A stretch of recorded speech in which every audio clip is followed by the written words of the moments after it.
Hey everyone, thanks for joining. Today I am speaking with Jay Shapiro. Jay is a documentary filmmaker, and I'm also speaking with Matthew Hynes. Matthew is a U.S. expat living in Ireland right now, and we're going to be talking about free speech. And this came from a Twitter thread where I destroyed Jay. Anyways, hey guys, thanks for coming on. This is number four for me, right? On your Yep, show. yep. I win. No, you don't. So I just still got five. So you need Damn. you need one more, Oh, just to tie it up. yeah. Thanks, Well, thanks for including me. yeah. Well, yeah, you destroyed me. So where do you want to start? I can try to earn my way Okay, back. whatever. Right? Like, I just want to make sure because maybe I'm arguing completely against the wrong thing you're saying here, right? So, for my take is what you're saying is, and I'm going to use that Biden story as an example. Just, I'd rather not focus on individual cases, but I'm just going to use it as an example right now. That was pure bullshit. It's a conspiracy theory, and Twitter and Facebook were okay to suspend the account, suspend the links to that because it's absolute bullshit. Maybe. Hold on. Actually, like I want to just put like what we're doing here. I think this is cool. Sort of our plan was Yeah. if we could steel man each other's positions. So you're Yeah, giving okay, it a well, go. So I'll let you yeah, try. And then Matt, I'm not even sure of yours, so I'm going to try to guess okay, yours. but I'm gonna okay, and I'm gonna preface this right now because I'm talking about what that Twitter thread was, and that was the day that this happened. So now there's stuff like from Department of Justice and Director Mhm. of National Intelligence saying it is not linked to a Russian plot or anything like that. So I don't like so before people start jumping down, oh, it's this and that.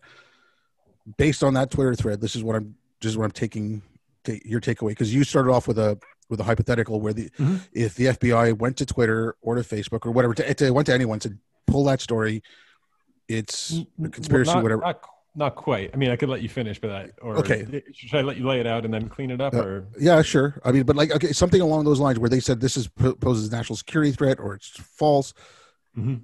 That, like I said, I'm getting this from a Twitter thread, so again, it's Twitter. Yeah, yeah, exactly. That's why we're doing this. All right. Um, so you're saying that's conspiratorial and you've got to take it off and they're within their rights to do it, to take it off because it's a lie, because there's too much conspiracy, people can't tell the truth from facts, I something think along those lines. I think uh, that's roughly what you're saying. I'm not sure though. I think there was a lot in there that goes much further than what I'm saying. Okay. Um, so my hypothetical was just a question of, and yes, this like is a hypothetical. This is not how something like the FBI works. If you're Twitter, if you're a social media company and you have this product that lets people share their opinions and do the thing that they do on these social media companies, platforms, and a story is sort of, going viral and being spread, and you've got the data and you see it sort of entrenching the way it does in these things. And then let's say the FBI gives you a call being like, hey, by the way, that story that's like going like wildfire on your site, we're investigating it at the moment, and like there's a pretty high likelihood that it was, it's we could talk about what disinformation means, but that it contains a lot of information intentionally implanted in the story by literally an enemy of the state to do exactly what it's doing right now. We just wanted to make you aware. I'm not saying the FBI asking you to take it down or whatever. I'm Okay. just saying you're Jack Dorsey being and you get that piece of information, which again, of course, didn't happen exactly that way, I'm sure. It's a hard problem. My entire point of this conversation, because what you said there, really, you talked about rights. I think you confused a lot of legal and moral words that we're going to have to parse in this conversation of what my stance is, because my stance is not some firm, like, here's the magic wand. My stance is that the quandary is incredibly real. Like from a moral perspective, we could talk about how to legally parse it, but that doesn't solve anything, because we always have to ask, is the law moral? So that won't help us much. But that quandary for a social media company is not an easy solve.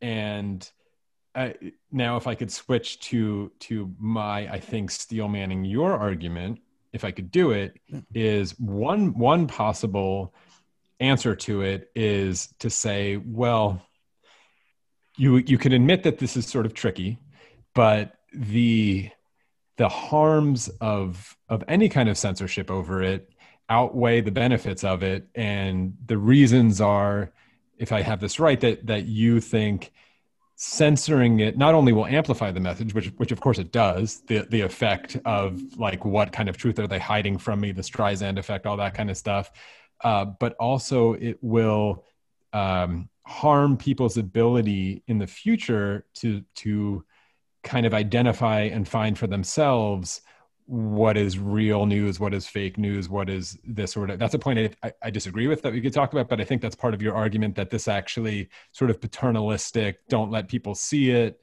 actually will dumb them down to future sort of like parsing what is real and what is fake. And ultimately we can't even wade our toe into something like the social media censorship game, not even from a legal perspective, which we could talk about. Whether they have the right to do it is a whole different question legally, but whether they should do it morally, your answer is a pretty firm no in all cases because of what I just laid out there. And therefore, and I think, and so my only sort of criticism of the point is that I don't, and it might even be the right answer. I'm not even like disagreeing that's like the best we could do. But what I'm always trying to do in these conversations is at least remind people who take that position that I think you're taking, is we have to admit that there is still a huge problem with that answer, allowing a story like that or other stories like that to run wild. This is just an inherent open problem of sort of an unfettered free speech position always. Yeah. And so that, I think that's the specific sort of like where, you know, we can get into rights and whatever stuff that we could talk about to mix legal and moral conversations, although I think they're better left separate. But that's always sort of my point, that this is a real quandary.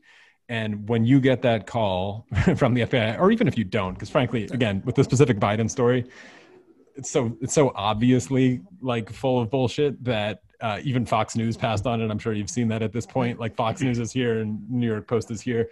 That you don't have to get that call from the FBI if you're Jack to have the moral quandary of like, what should I do about this piece of information? And my point is really, it's just like it's not an easy answer, whichever way they go. Now, again, I'm saying a lot here. I know to put the problem and what people are so upset about all the time with something like Jack in particular, or Twitter or Facebook, whatever it is the inconsistency. It looks like bias. They seem to just be flailing and trying different things every time they see it. That's a mess, and they need to clean that up. And we totally agree on that. But if you and I were advising Jack on what to do, I think we would have different answers. And that's what I'm interested in talking about. Okay. There. I mean, you're more or less right. And again, like when I was talking about rights and stuff like that, okay, I think I was reading a little bit too much into what you're saying, but I did want to mention that, like, I think we should separate free speech as a law and free speech as a principle, because there's two different things. If you don't have that principle, you don't get the First Amendment. And I actually saw something last night. It was, I can't remember what, it might have been University of North Carolina, but it was Greg Lukianoff and two other professors, and they were talking about free speech on campus. Now, Lukianoff had made this point, and it's something I've been saying, something similar, but he did it a lot better than I did. It is because the First Amendment is such a good law, which it is. I think it's the best law on the books to protect free speech. But because it's so good, people are forgetting the principle and are conflating free speech with the First Amendment. The First Amendment is not the end all and be all of free speech. And if you don't have that strong principle, okay, going very far off a field here, and let you jump in here, Matt. No, just hypothetically here, okay, Biden wins, the Democrats, both the houses go like really strong blue, like they get more than 2/3 majority in both the houses. This is a very far-fetched hypothetical, like and then they get 3/4 of the state legislatures go blue. You have what you need to amend the Constitution at that point. So if in society the principle that not even the marketplace, like I like the marketplace of ideas or whatever, but if you want to get to an objective truth that we can all have, you have to have that ethos in the society where all views, no matter how ludicrous, should be allowed. I mean, if all of humanity minus one's of a one opinion, that one needs that voice. Now, that's why I think the social media, I mean, when they came on, they said they were our town square. They build themselves as that, right? And if you read their fucking terms and services, it's always about the harm that is done to societies. And that is that repressive tolerance bullshit. Now, I think they should be the town square. Like, if you're walking down the street and someone, whatever, makes fun of your pants. I mean, I'm taking a very innocuous thing, right? On Twitter or on Facebook, there are people who get upset when someone makes fun of their clothing. That's a very innocuous thing. Now, if they say that causes me harm, blah, blah, blah, blah, that, because going far afield, like we shouldn't be thinking like that. We shouldn't be teaching people that there is stuff that you shouldn't hear. We should have been teaching people more critical thinking, which we got away from. We should have been teaching people how to evaluate stuff. Mm-hmm. And so I'm not, but there are, I mean, again, if you were to ask me what limits to put on, and I know I said it, don't conflate the two, but because we have that law, I think the limits that the First Amendment sets would be perfect for social media to follow. And you can give certain caveats. Like right now, like I've received from both Twitter and YouTube where tweets of mine and a video I did are not allowed in Pakistan. Mm-hmm. Now, that's not Twitter doing that. That's the Pakistani government. Of course. Okay. I'm not upset at Twitter for that. And if you get upset at Twitter for that, you're stupid because it's the Pakistani government. Oh, you're carrying their message. Big deal. They're letting you know. Okay. I've seen Yasmin and I've seen a couple other people get it from like Germany and Austria. This tweet has broken those laws. Again, that's Germany and Austria. That's not Twitter. Get mad at them. Try to get them to change their laws.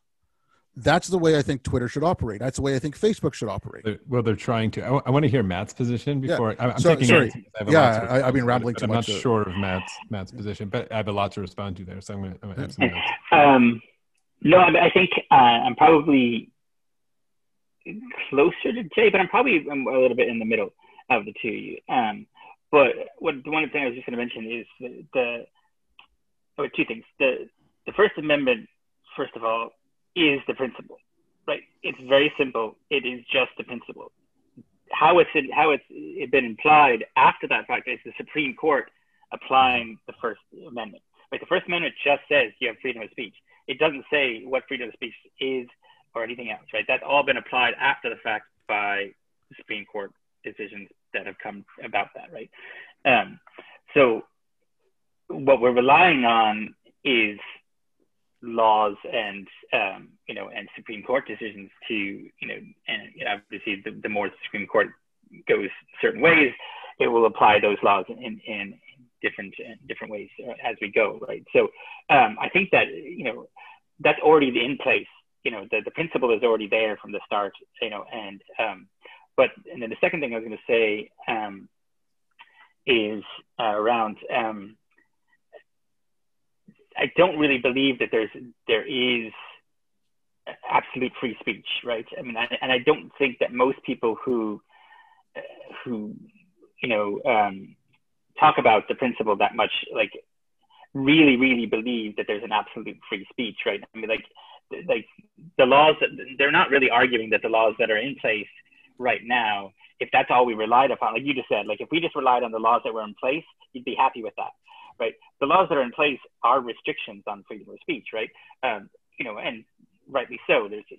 But I think there's a fear on the side of people who are adamant about free speech that if they allow any further censorship than what is the letter of the law, then that opens the door for, okay, well, if you believe that some censorship is okay, then why not all of my censorship, right? And why not all of this person's censorship? So why aren't those okay when you think some's okay and not okay, right?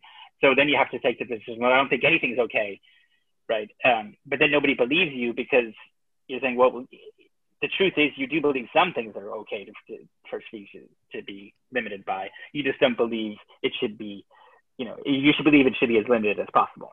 Right? Yeah. And I think that's where I fall. Like, I agree with that position. Like, I think there's certain things that we all agree, and if we enshrine them in law, and if we want to make new laws to add more, then at least we're having a conversation between, ideally having a conversation between, both Republicans, Democrats, whoever's are in the government, and they decide, if the government is working properly, which it hasn't been for years, but assume it works as it should, then you have a dialogue. You both, come to some sort of middle ground, and you agree that here's a new law that restricts it, right? Or at least an interpretation based on the Supreme Court. But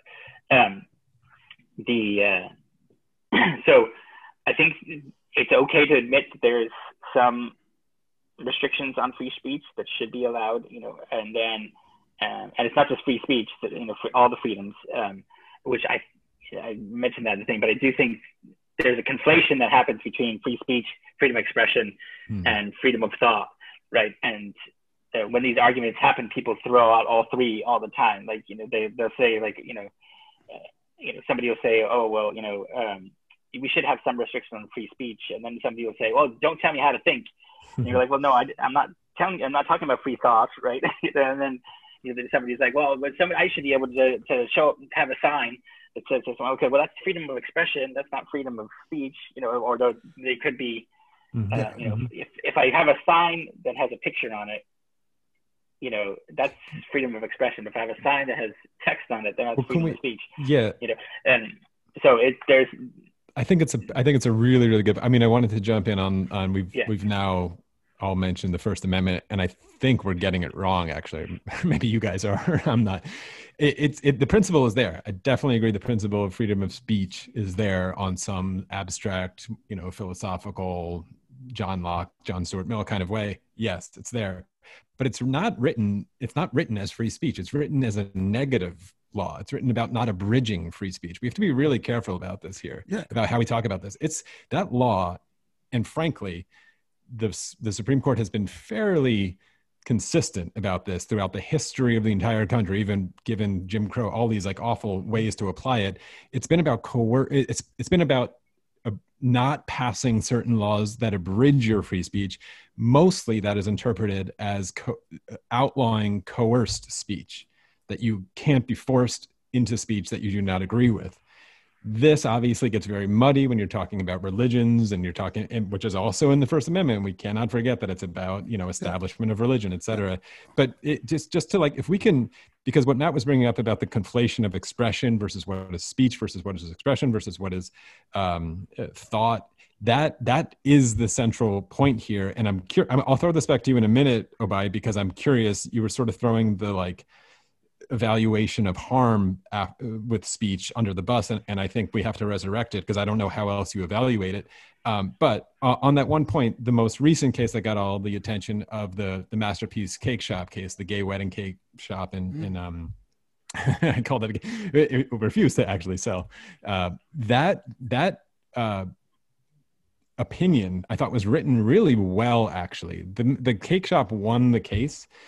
And a bunch of libertarians thought this was some sort of like win for business. It had nothing to do with that. It was a free speech case. Yep. And the central issue that it was about was the First Amendment. And he was claiming his First Amendment rights were being violated because it would be considered coercion of his speech to engage in speech that he did not agree with fundamentally because of his religion in this case, whatever it is.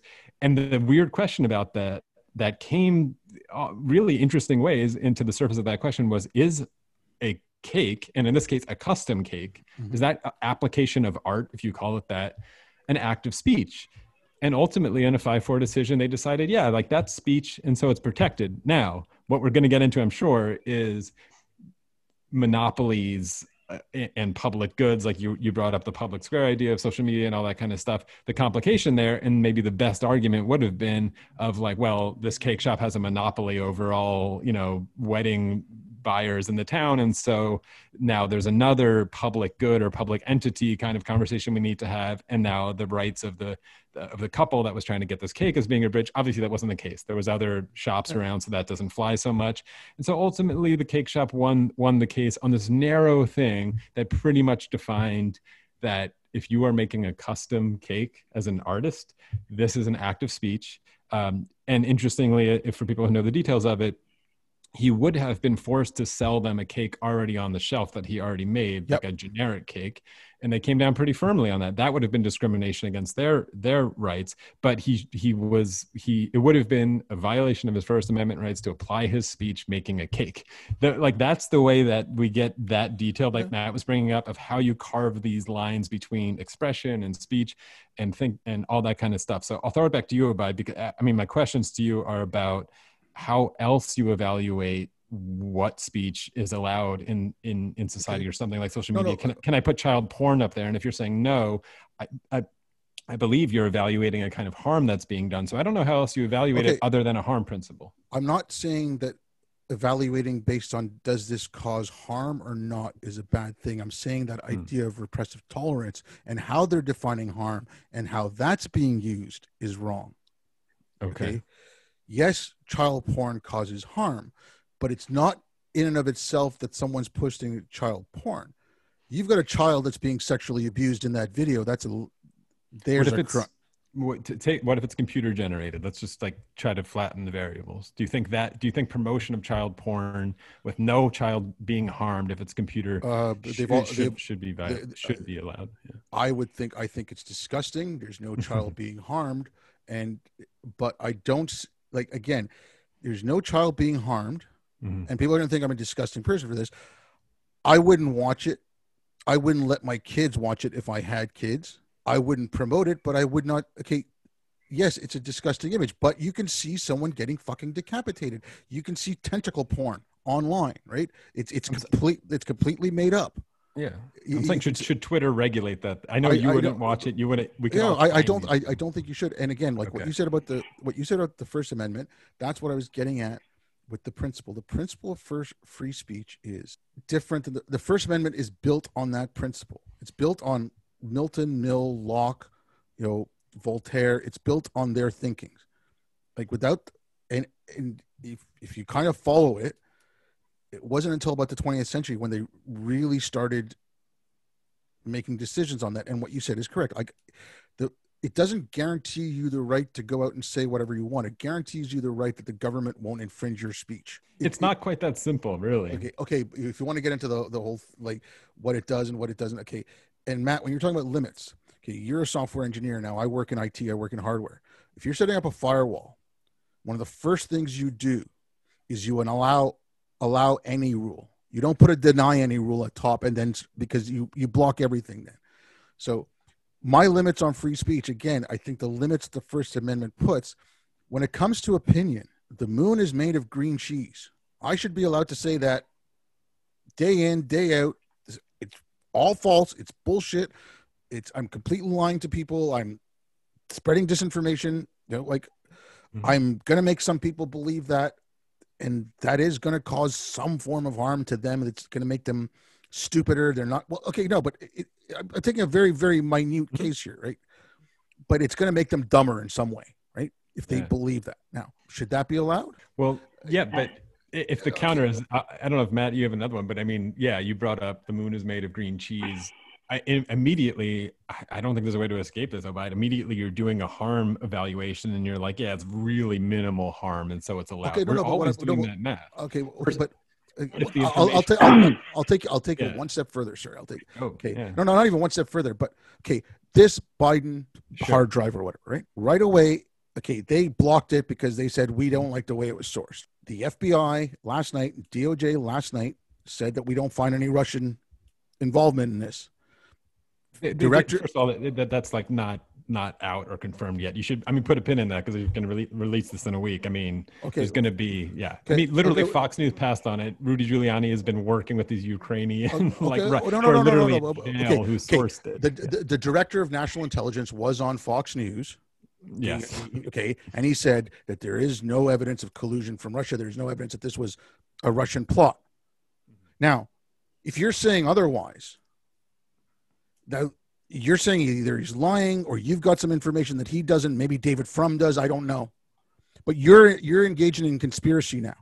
Okay. This is from the director of national intelligence. And I'm sorry, I'm going to take his word over yours, even though I know you and I don't know him. And I believe you're trustworthy. Okay. So where do you stop now then? So then that the New York Post should not have their Twitter account blocked or suspended because they tweeted out their story. Okay, and again, if you want to do the like, sorry, I'll just the conspiracy theory thing, and like, I know you're concerned about this, and yes, there's too much shit out there, but blocking this, and again, we can discuss this later, but I'm just going to throw this out there, but blocking this or blocking anything like this, okay, forget the moon is green cheese, but blocking stuff like this. You know Faisal, you can speak with him. You have access to other people you can speak to. Speak to people who grew up in the Soviet Union. Speak to people who grew up in the Eastern Bloc. The conspiracy theories that come out there because no one trusts the media because it's government owned. And if people start seeing like this, and this stuff, like when I was working overseas, I saw it. Like I saw a report of a rocket attack in Kandahar. Absolutely nothing was going on. I saw the reporter reporting on it, and I saw it on the news later on CNN, and everything he said was absolute bullshit. I was in Haiti when there was Hurricane Thomas, and I saw this CNN reporter reporting about the torrential rains, and he's live, and I looked out my window when I'm in Port-au-Prince, and it's a light drizzle. Okay, like people have been seeing this more and more. So the reason there's more conspiracy theories is because they're seeing this bullshit, and they're seeing it being exposed. And it is coming from, like you said, they're not doing it balanced. Like, Yasmin had this happen to her. A couple other ex-Muslim women happens that they get rape threats. They post the rape threat. They get a 30-day suspension from Facebook for posting the rape threat. But the person who sent the rape threat gets nothing. People see these inconsistencies. Okay. If you want to have those laws, if you want to have those policies, it has to be equal across the board. And right now, when the director of national intelligence is telling you there is no Russia conspiracy, every person who put out those stupid tweets saying there is a Russia conspiracy, that is now a conspiracy theory. That is spreading disinformation coming from someone who is reliable, at least someone who's got access to information that we don't. So why aren't those accounts suspended until those tweets are deleted?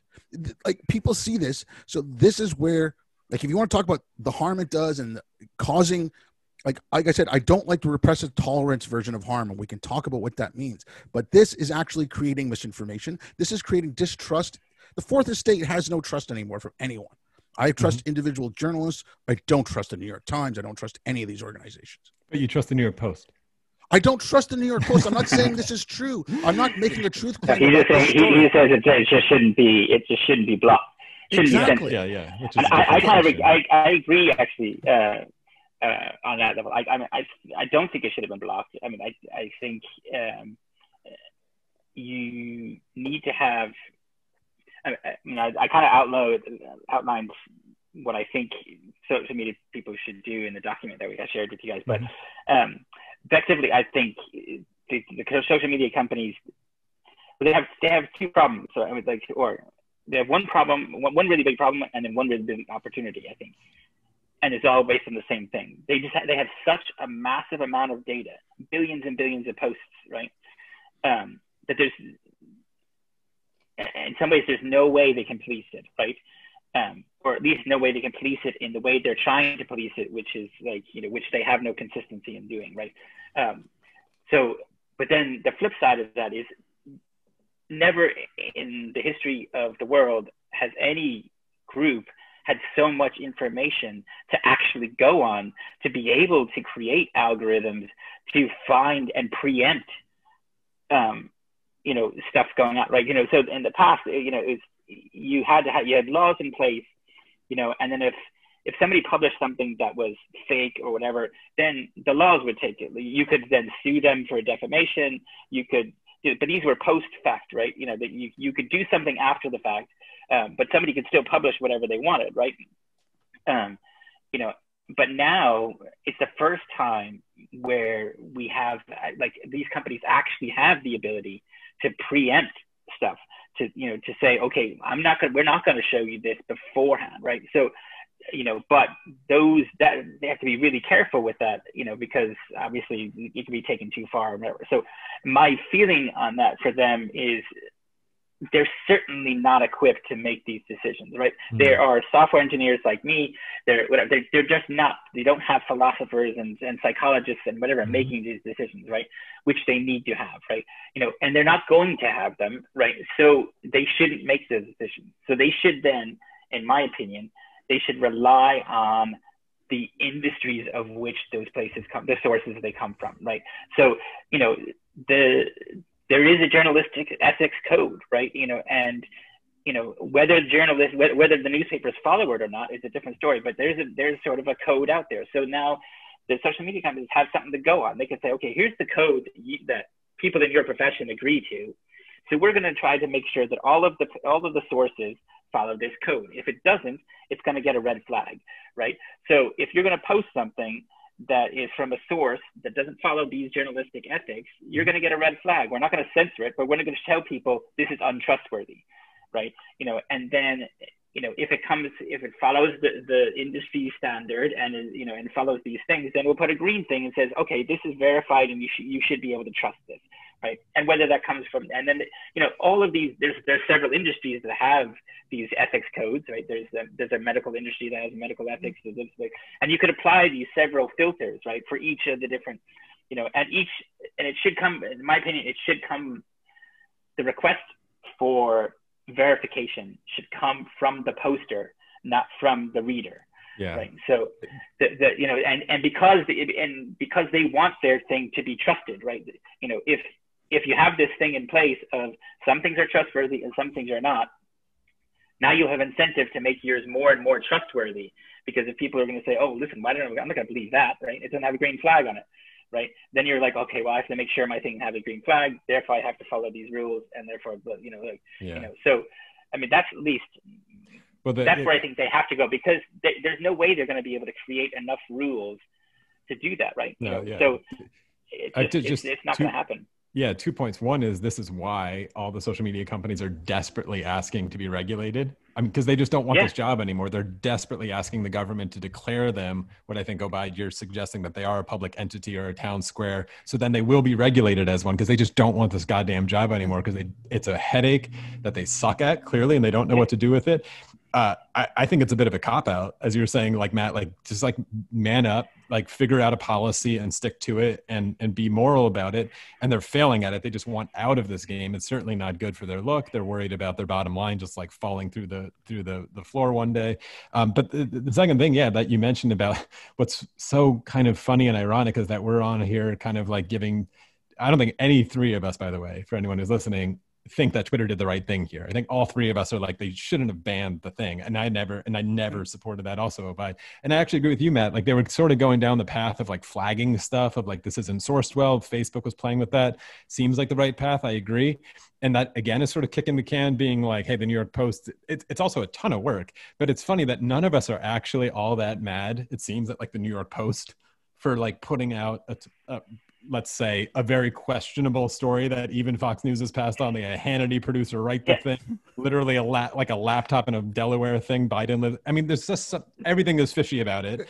But none of us are like bashing the New York Post. I mean, we can't. Yeah, you are. I know, Matt. But like, most of us are like, should Twitter have done this to it? And we're like, wait a minute. The New York Post was the one who put that shit in the water, and now Twitter is the one who's getting like bashed for not dealing with the poison that they put in the water in the first place. It is this like the ecosystem is such a disaster there. Yeah. Here's my thing. But there's no policing. There's no policing in any of these industries. Like, well, there's none.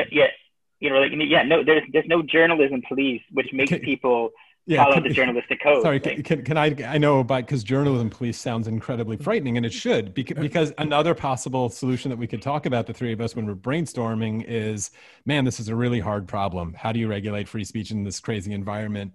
And then we say, well, the best we can do is like, we'll elect people that we sort of trust and like to do that job for us. And then if we don't like how they're doing that, we'll elect someone else and put them in there. That's a path that Obaid's shaking his head. I know that's a path that countries have gone down. That is also like but I just want to, I agree And I think it's always my game when I jump in to your conversations about free speech, Obaid, is to just point that this is not so simple. And, you know, I just bristle when people are like, here's the answer, unvetted free speech, or here's the answer, no speech. I'm like, no, actually, like, this is incredibly complicated and none of the paths are all that pretty. And when we start digging into solutions, I know we're not there in the conversation yet about education and how people can get better at spotting fake news themselves or bullshit news and whatever the harms we can get into all that. That's the part that I think you and I disagreed on, Obaid, about how do we get out of this problem ultimately in the very future casting. Okay. But in the immediate, it's a fucking thorny problem no matter what you do. Policing the journalists also sounds like, okay.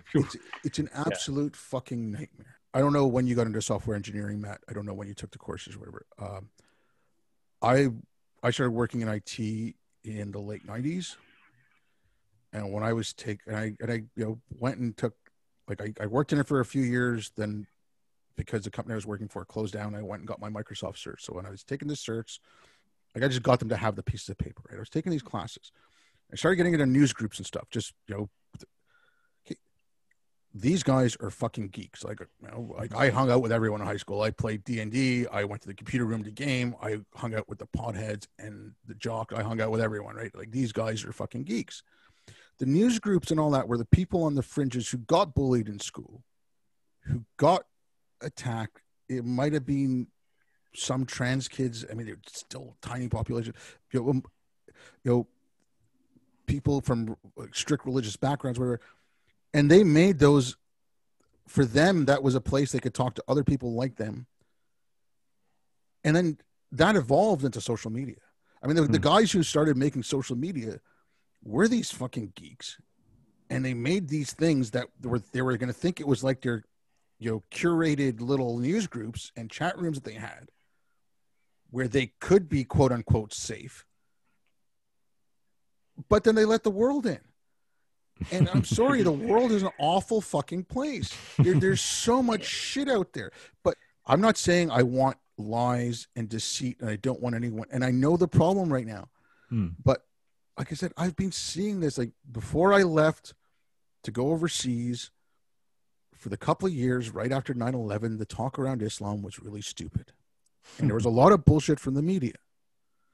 And there was a lot of lies and obfuscation. Then I went overseas, and I would see some of the reporting about, like, places I was, the war zones I was in, and places. I'm like, that's a direct, that's an out and out lie. And by about the Obama years, more and more, because social media was getting bigger and more people started seeing it, like, whatever. I don't want to sound like fucking those idiots, a red pill or whatever, but people started seeing this bullshit, and it became more and more exposed. And the more you expose that, that's when you're going to get the conspiratorial thinking.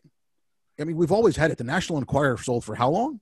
Like, I mean, you had those fucking stories in the news, at the checkout stand, in the grocery stores. You had National Enquirer. You had all that bullshit. Like, Elvis impregnates woman in Iowa, for Christ's sakes. Like, we've had this bullshit, but social media is accelerating it. You had the same arguments about the printing press, how you're going to make people dumber, that you can spread out all this disinformation. This is at a much larger scale. But, okay, I don't want to get you, like you said, we can talk about solutions and all that later, but this is not just a free speech issue. I think free speech is underpinning a lot of it. And free speech, free thought, free expression, all of it. Like, I don't see how you can have thought if you don't have free speech, but whatever. If you look at what, like, Lenore Skenazy with Free Range Kids, you look at what Haidt and Lukyanov talked about, like, starting in the mid-'80s, like, how they started teaching the kids. It was all told on, again, that idea of repressive tolerance, which in a nutshell comes down to, it is not enough to give marginalized voices a stage. Free speech is used by those in power and those that control the narrative to keep marginalized voices down. So anything that can cause them, quote unquote, harm, and they say, if you're offended, you're harming them. Okay. You can see that over and over and over again in why they're censoring things. I mean, I can give you a couple, like that Charlie Hebdo, when the trial happened, the woman from Charlie Hebdo was speaking to Sky News in the UK, and she held up the picture of the picture, like the cover of Charlie Hebdo, and right away they censored it. Oh, we don't want to offend and harm our Muslim viewers. right? It is that shit that's being pushed down the throats of kids. You've had kids being less and less independent and given independence and given chances to grow and learn responsibility. You're always told to go to mommy and daddy for a solution. Like that's what it's being pushed that way. So then, okay, when social media started coming out, when the internet started going, I loved it. I thought Google was great. I mean, like I'm an information junkie. I want to know everything. But then you start seeing the way they curtail everything. And it becomes so blatant that you're going to get conspiratorial theories. You're not, this is all these conspiracy theories where we are, where no one trusts anyone, where everyone has their own truth. It's because of this shit. And it's because you've taught people that, quote unquote, if you hear something that bothers you, that's causing you harm. And it's not.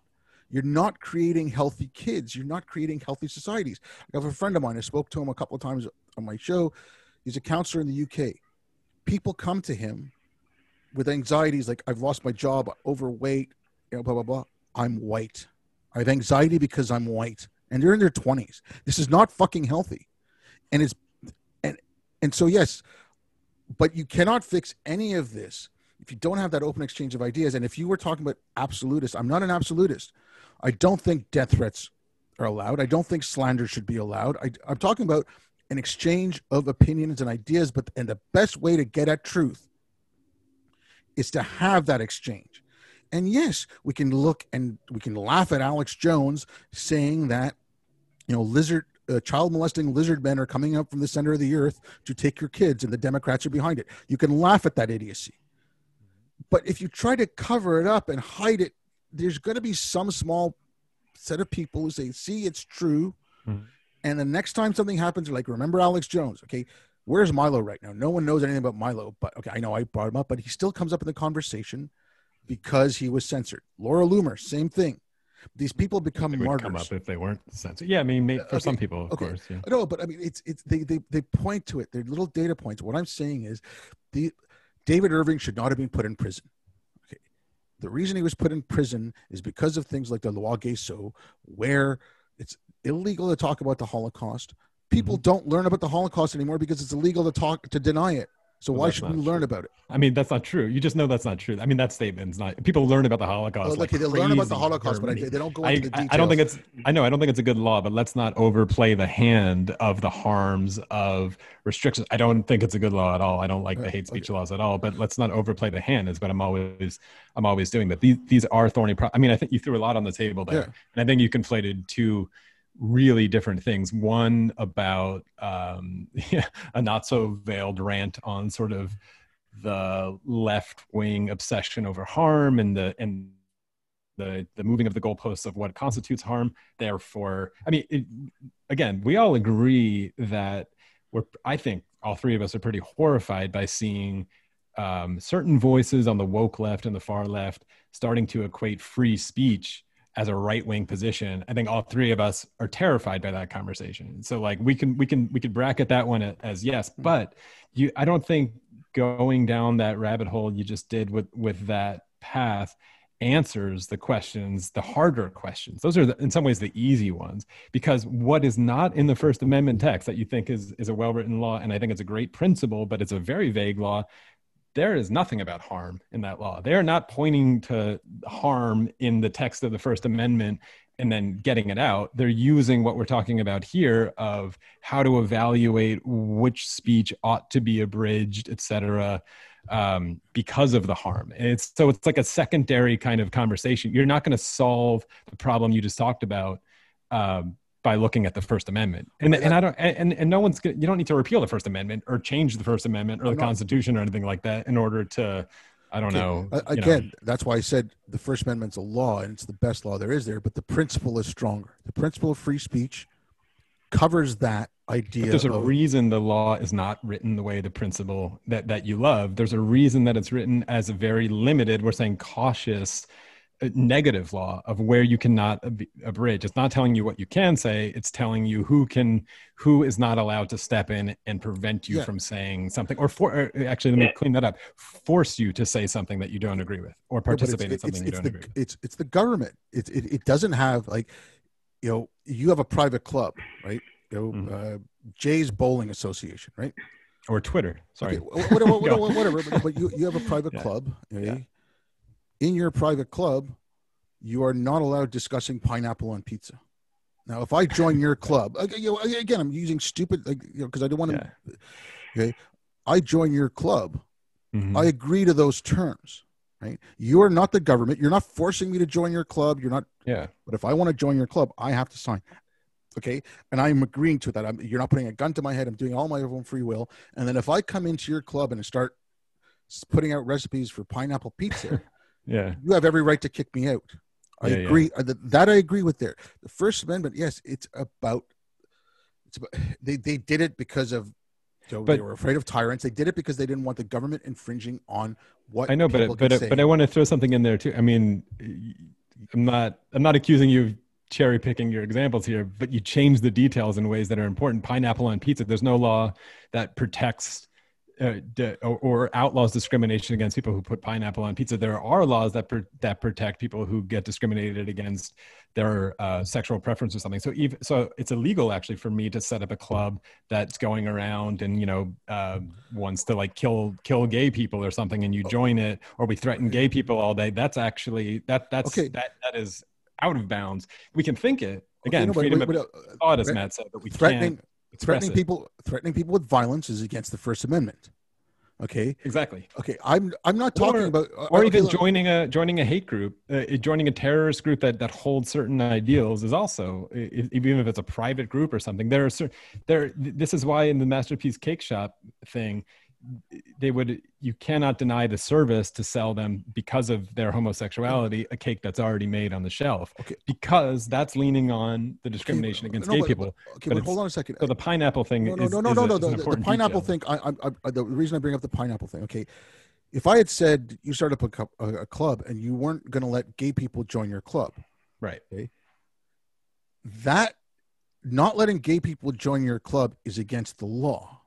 I'm saying you're letting anyone you want join the club. Yeah. You're saying in your club, this speech is not allowed. You are not the government. You are not taxpayer funded. You are not public. You're not whatever. It is Jay's private bowling club. It's your bowling alley. Anyone who wants can come in and bowl. Anyone who wants to do whatever you want. But people who are members of your club in your bowling alley cannot talk about pineapple on pizza in the club meetings. Right. Whatever. Like you can set it all like that. You can do whatever. That's fine. But okay, I'm not saying anything about who you are allowing and not allowing in. If you don't allow gay people in, you're breaking the law. If you don't allow black people in, you're breaking the law. If you don't allow women in, you're breaking the law. Right. Now, someone can argue if you don't allow in amputees, you're breaking the law. But I don't see how amputees can bowl. But what I'm saying is but I'm just talking about. I'm just talking about.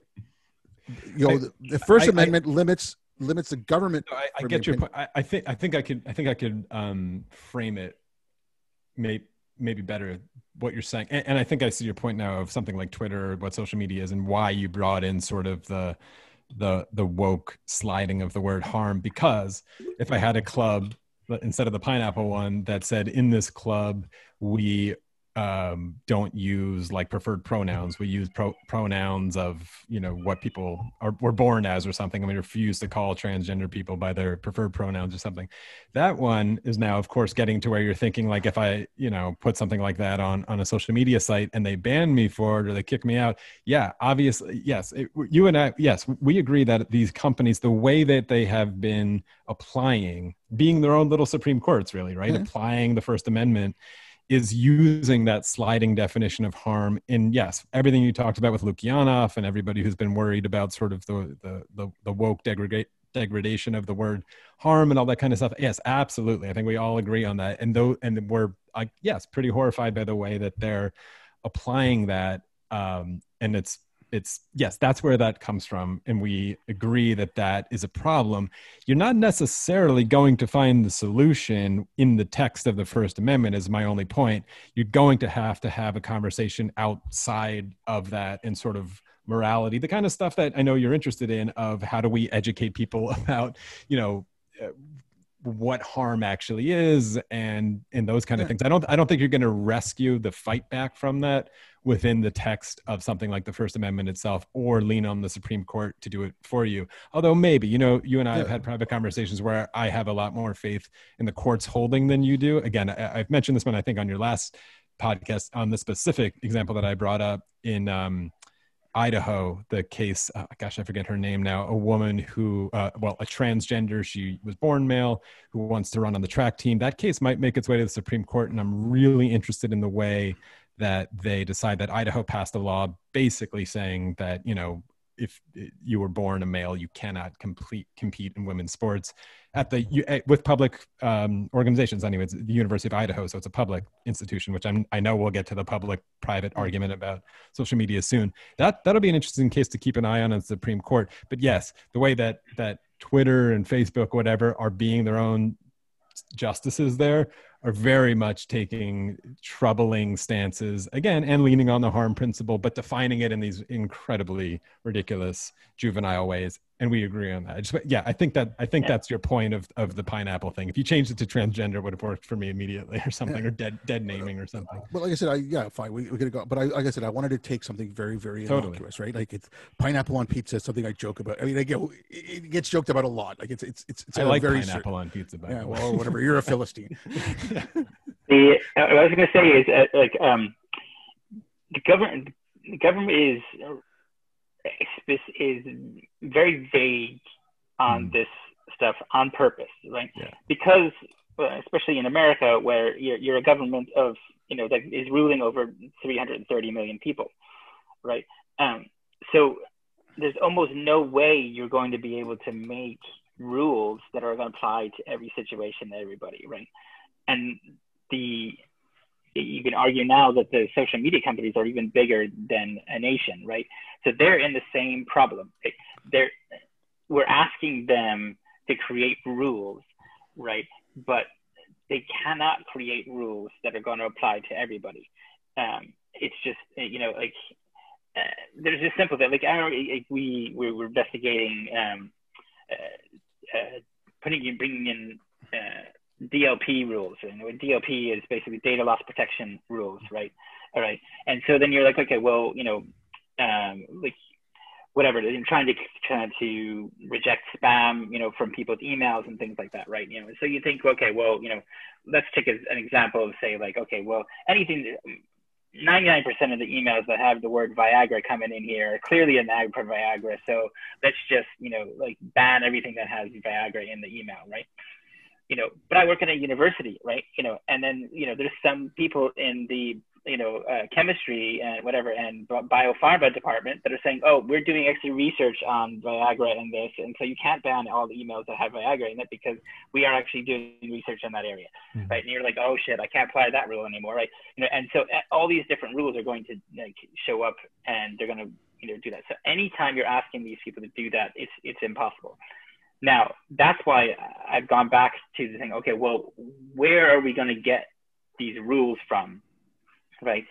And, we were talking earlier about, like, how journalism, the idea of a journalism police, is, ridiculous and crazy, right?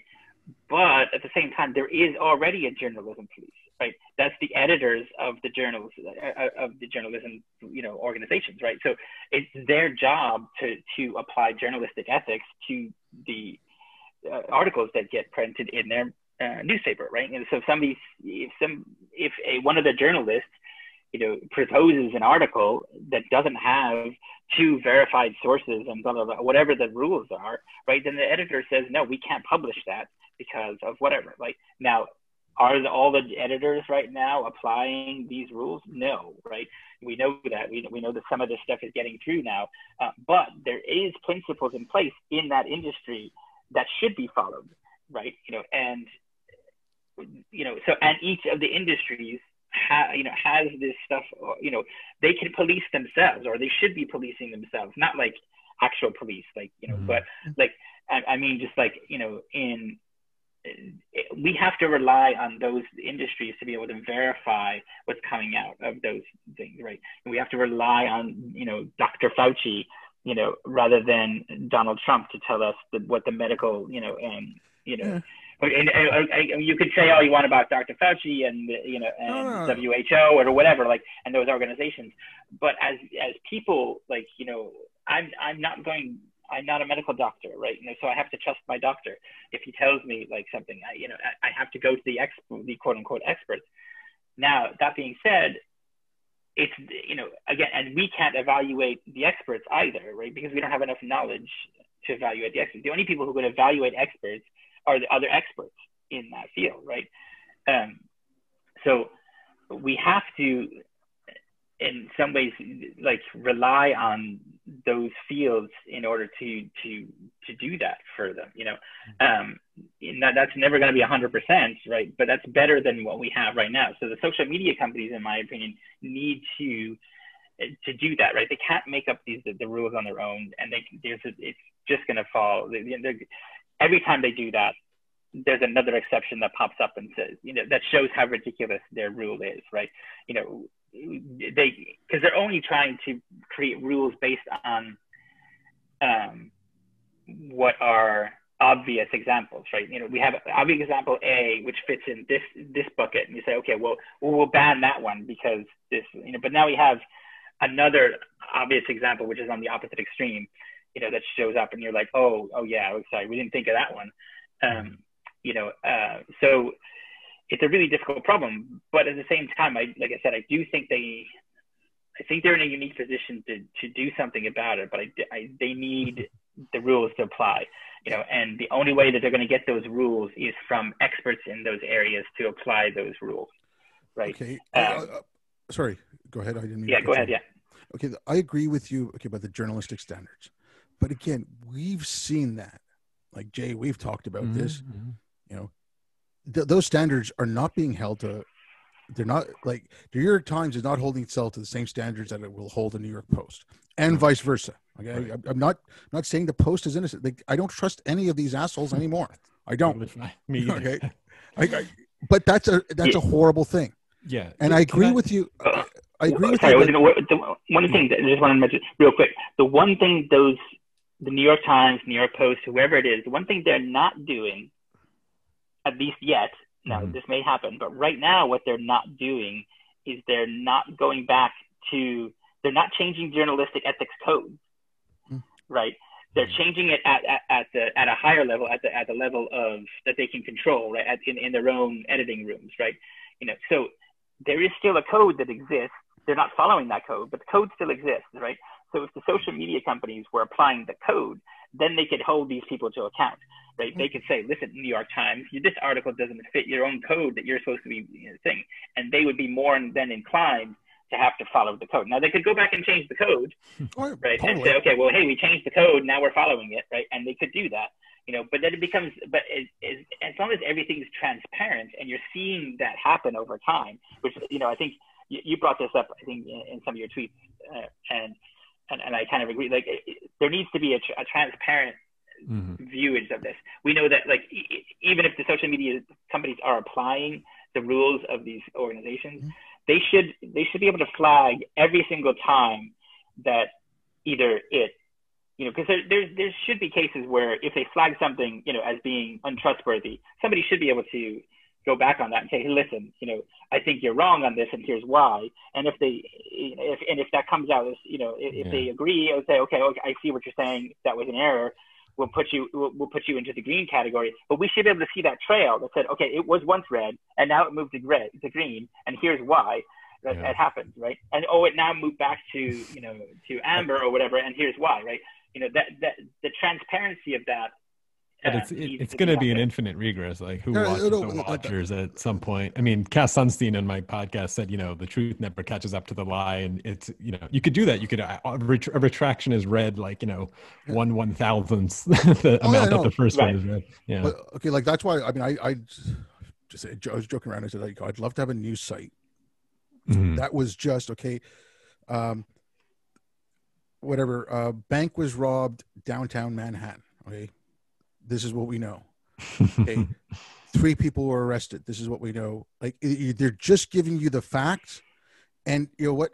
If they say a bank was robbed downtown Manhattan, and then it turned out later that it was a terrorist attack, you could change that top thing with a link to something below that's saying, okay, we had reported it was a blah, blah, blah, because that's the, but if you come out straight out saying this is just information as it comes out, and we will give you links to updated information. I think a lot of people just want the fact, like, just the facts, man. Like, you say that, but it doesn't sell. I mean, otherwise that's what these companies would be doing. Okay. You write these. Yeah, you write these big things where 4 black girls, Moralistic, yeah. 4 black girls get beaten up by 2 South Asian boys, and the New York Times prints on their editorial front page that it was a cause of whiteness. It was due to whiteness. I mean, but okay. Yeah. Like, okay, so when you're talking about journalistic standards and all that, yes, we should hold them to account. And if I said, okay, use the laws of the land, but if they want to use like that journalistic ethic, if a news story comes out and do they have 2 sources? Do they have is it whatever, is it credible? Like, okay, coming back to the stupid Biden thing, and again, like I think the worst thing you'll find out about this Biden story is that he lied about his knowing about his son's business dealings, which again, like I said, I think that's about the worst thing you're going to find. Now, again, that's like a politician lied, big fucking deal. Like, oh, gee, it's a day that ends in Y, for fuck's sakes. But if that story had been reversed, let's say instead of Giuliani, it was AOC, and it was Eric Biden's fucking hard drive, would Twitter have suspended it? Would Twitter have blocked that story? I would lay good money that Twitter, Facebook, none of them would have blocked that story or held the New York Times account hostage until they deleted. I'll suggest another path that we had, because I think we're at the point, Matt made a cool little outline for this conversation. I think we're at the misinformation and the downward spiral part of the conversation, or at least that's where like my mind is. Another possible kind of like avenue for this thing is that actually, you brought it up a few times earlier about this like journalism police kind of thing. We know the way Facebook in particular, which is way more popular than Twitter worldwide, operates in other countries, is that desperate ask to be regulated by the government has been granted, with bells and whistles in places like Thailand and Myanmar and Bangladesh, with terrible consequences, right? Totally. Right. These are terrible governments. Bangladesh, awful stories about rumors that were spreading on Facebook that literally lead to people being murdered. Talk about like harm and threats, but these are the governments doing this kind of thing. I was in Uganda. We've talked about East Africa a lot before, when they have a pseudo dictator who's been in power for 30 something years, Museveni, who very much fearing an Arab Spring type Facebook energy of an overthrow, instituted a tax on social media on your like cell phones or whatever. You have to pay like this monthly fee, which most poor Ugandans don't do or can't do. And it was very transparent, just him trying to repress, the possibility of revolution gathering on social media companies. So yes, but America's the great experiment, always has been, hopefully will be much longer, but we're this open society. We're talking about the First Amendment, talking about a nation that was revolutionary in its libertarianism of trusting people to govern themselves in their own lives. I mean, Gettysburg Address, the whole thing, right? That's the experiment. And holy shit, social media is like trying to it's like amplified. Compare the way Facebook operates in America with the way Facebook operates. We'll see what happens in Thailand, right? They're going to go through this live right now. This is the great experiment, and holy shit, it has always been noisy and messy. For a reference I didn't think I would be making in this conversation, I don't know if you watched the Mike Pence, Kamala Harris debate. I thought actually Pence was really good and kind of crushed her just on sort of like a formal level. But his best line, I thought, was some kid or something wrote in about like the chaos and everybody's fighting on my TV all the time. And he gave this line that, again, I think Pence is a schmuck, but the line was really good, where he was like, in America, we like a really good fight. Like we can yell at each other and get into it, but at the end of the day, we're all Americans. And it was actually a really good line about like, this is a mess. It's always been messy. It's noisy and loud here because we're so sort of we're an exception to the libertarianism in the world, that we are very cowboy kind of like self-governing here. I thought it was a good answer, and Twitter and Facebook is like the amplification of that. But another possible way out of it is that we, more so again than any other nation that I think on earth, at least at the inception, granted, when you grant people that kind of freedom, you grant them the freedom to be really semi-autonomous political agents. And again, think what you think, form your own opinions, be exposed to a lot of bullshit. And we all agree that we need to be exposed to a certain level of bullshit. We'll talk about it. And I don't think there's necessarily something wrong with something like Twitter being like, you know what, we are biased. We're actually like, we're liberal leaning and we like it that way. And so we philosophically think promotion of certain ideas that will lead to, you know, conservative policies are harmful, et cetera, et cetera. And so, yeah, you know, fuck it. We're a little biased and that's how the best we're going to do. But now you know the product you're getting. They could say that. And I think one of the major problems, actually, just one more thing, as Matt was talking about the way that like newspapers operate and stuff, one of the problems, and I am a Jaron Lanier fan who's a big critic of social media, is that they're free. Is that there is no, that we all know this now, it's an old line, but it's true, is that we are the product, not the users, right? We are there to be sold to by advertisers. Their entire business model depends on everybody clicking, and all the incentives are totally out of whack there. I wonder if this problem would get a little better. Again, won't happen. If they said it's $5 a month to use Twitter, and you know what, this is our policy and we're going with it. We're a little liberal leaning. If you want something conservative, I'm sure there's something else out there. I don't know. That might actually be a better time, a better service for people. And one more thing, I know we're bashing social media a lot, and maybe rightfully so. They didn't ask to be in this situation totally. Like they could have, from the very beginning, they could have been like, oh shit, people are spreading news on our thing that we thought was for like cat videos and jokes. And suddenly now it's a news site. We should just pull the plug on that right now, like 6 years ago, before we get to this position. But the bottom line was very, very good when people started spreading news on the site. And now we're in these conversations legally of like, wait, are they a publisher? Are they the front page editor of every newspaper in the world? All those kind of things. And there's a good argument for yes. I mean, we could talk about whether there's a Supreme Court case coming that actually defines these things as public regulations and public goods. There's the famous cases where the phone companies basically were declared public entities and therefore had a different set of First Amendment rules applied to them.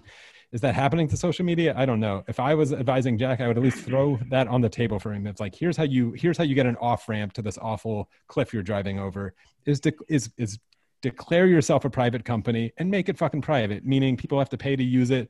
And then you could have the policies you want. And a lot of this noise would at least quiet down where we're not having this conversation. But I think they've probably run that math and they know that it makes them less money. And so they're not going to do it. So here we are. Yeah. I agree with you there that, okay, if Twitter came out and said, you know what, this is the way we do it, and this is what we're going to block. Like I said, I think I talked to you about it, and it might have been Ryan Bennett. And I said the social media companies should either act as, especially something like Google, should act as either librarians or landlords. And if they're landlords, the lease is crystal clear and it's applied evenly across the board. And if that's the case, I have no problem. I know what I'm getting into.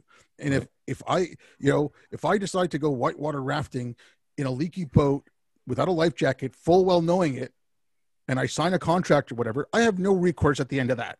Right. That's on me because for a dumbass for agreeing to all that. So if I agree to whatever Twitter lays out and they follow those to the T, I have no right to complain. I have no, whether they want to charge or whatever, but I don't care. Let me know what I'm getting into.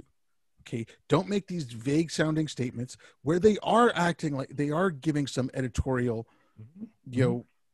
like they are taking editorial liberties with this stuff.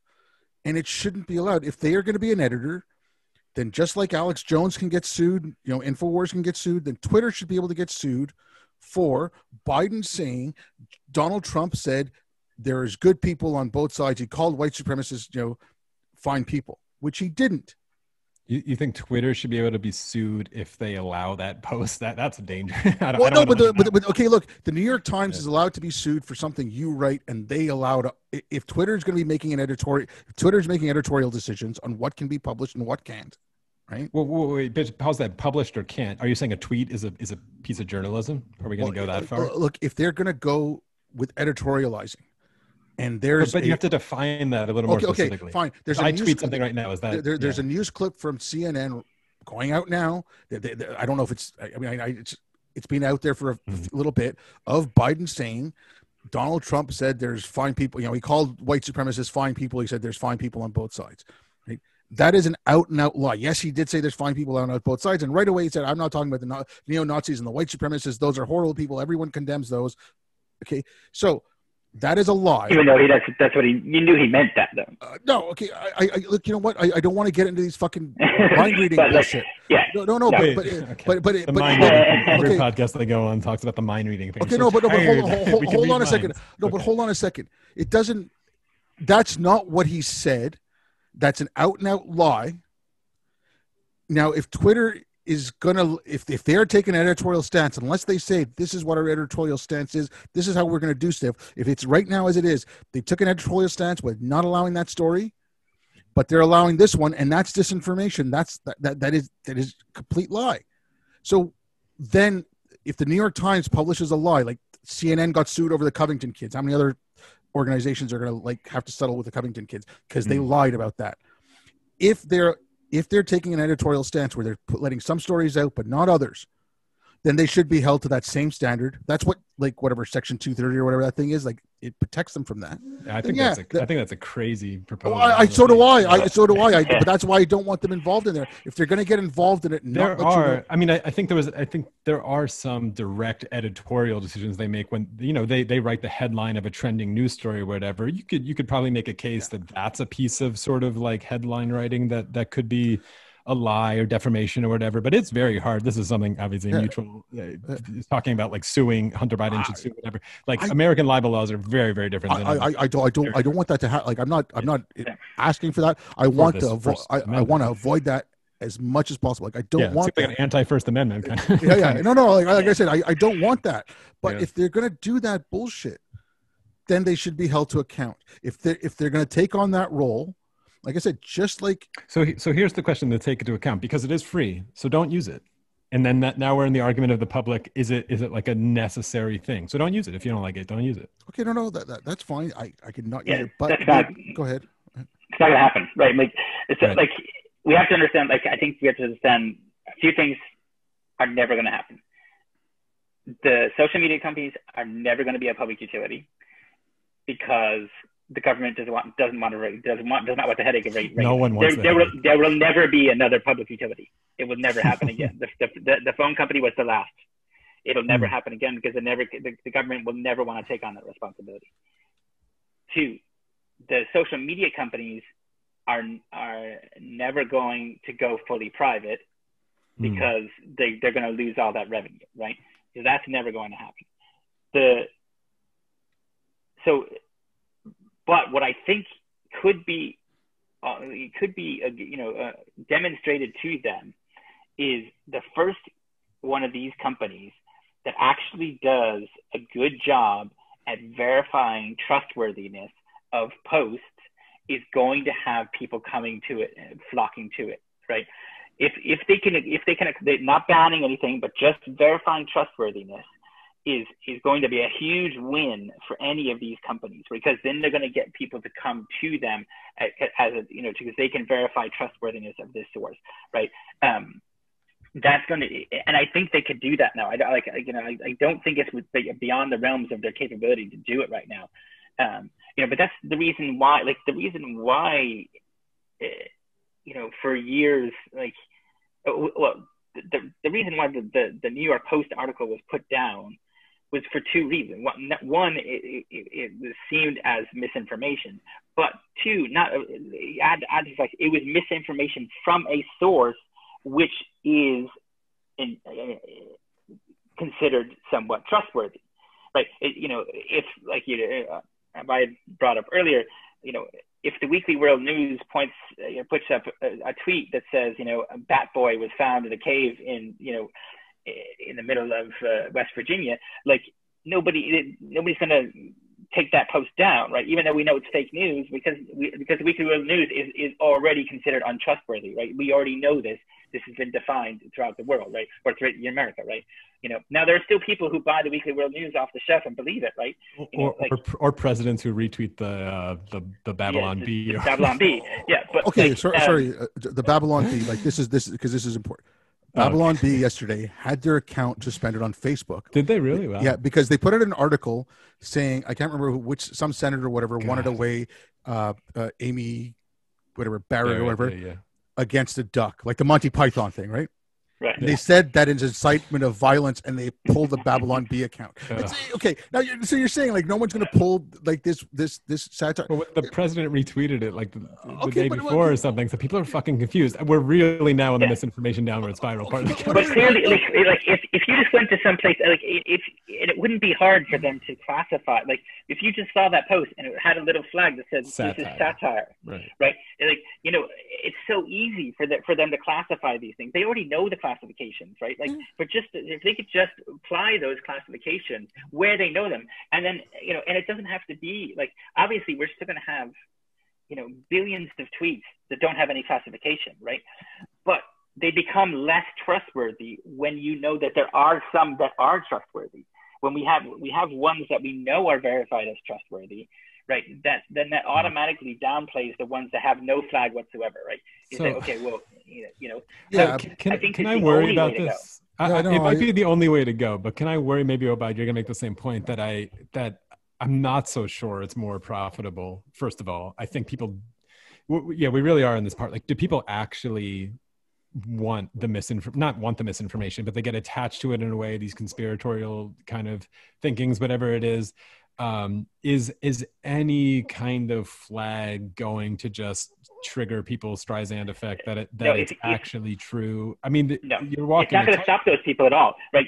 And that's fun from the social media companies. Like, they don't actually want to stop them, right? But what they want to do is, they're okay with all those people, forwarding it to whoever they want, right? Like they want them to continue to do that. But for the people who do care, like if they flag something, it doesn't matter at all to those people who are going to forward it on because they got outraged by it, right? Like, they're not going to care what their slogan has been, like name and news or whatever it is, right? It's something like all that. The right? news fit to print. Was that? It's something like their whole thing has been, we are the most trustworthy, right? And they have become that in a way. Like, obviously they're not following those, but over time they became one of the most trustworthy. So the only thing I was going to say to that is that's why, to bring up your point there, Jay, the reason, that's why I think that the social media companies, yes, the verification is good, but they can't make up the rules themselves. They have to verify based on an external thing, right? Where they can say, listen, it's not like we verified this, but it's based on these other people's rules. So, which are agreed upon within that industry, right? So they can say, listen, you can put out, you can put all your stuff up, but it's not us that's having the bias, right? We're applying the rules that journalism is. It's just such a strange relationship, because you're right. They could have just said, like, listen, the New York Post is a newspaper, and if you're mad at this story spreading, get mad at them because they're the ones who published it, and we're just, but all of these newspapers know that. I don't know the numbers. What do you think the percentage of the people who read the New York Post on a physical piece of paper or the New York Post website versus a link on a social media? It must have been 1,000 to 1, probably a fucking million to 1. And they know that. And they know, which is also the New York Times know that. This is maybe part of the problem, is like, they're like, oh, everyone has always, let's like do this philosophically. Everyone since Socrates and Plato has wanted to pass the free speech as a hard problem buck to the next guy, to be like, hey, get mad at them, it wasn't me. And wow, all of the old school media companies found the perfect patsy to pass the buck to, an idiot named Mark Zuckerberg and an idiot named Jack, being like, hey, look, they're the ones amplifying it. And man, it worked like a charm. And now no one's got the buck. Like, we don't know even who to be mad at a story anymore for any of this kind of stuff. And I don't know. Your answer might be the best way. Again, and you're not even claiming that it's like foolproof or perfect. It might be the best avenue. I don't know how to do it. Everyone's looking who to pass the buck here to. Yeah, I don't know who else you're talking about other than some journalism board, especially when the journalism of the editorial boards of each outlet are so different and fractured. you're talking about people who are political enemies within these places. They can't just say like, well, Fox News verified it over here and New York Times verified it over here, so we're going to call them both editors. I think you're talking or suggesting about some Orwellian like third party panel that gets to like. But it's not Orwellian, right? I mean, like, it's already there, right? Like they've already it's already been agreed upon, the ethics code, right? Like it's not like we're asking to set something for them to apply. They've already applied it to themselves, and there's a reason why the New York Post, isn't the weekly world news, right?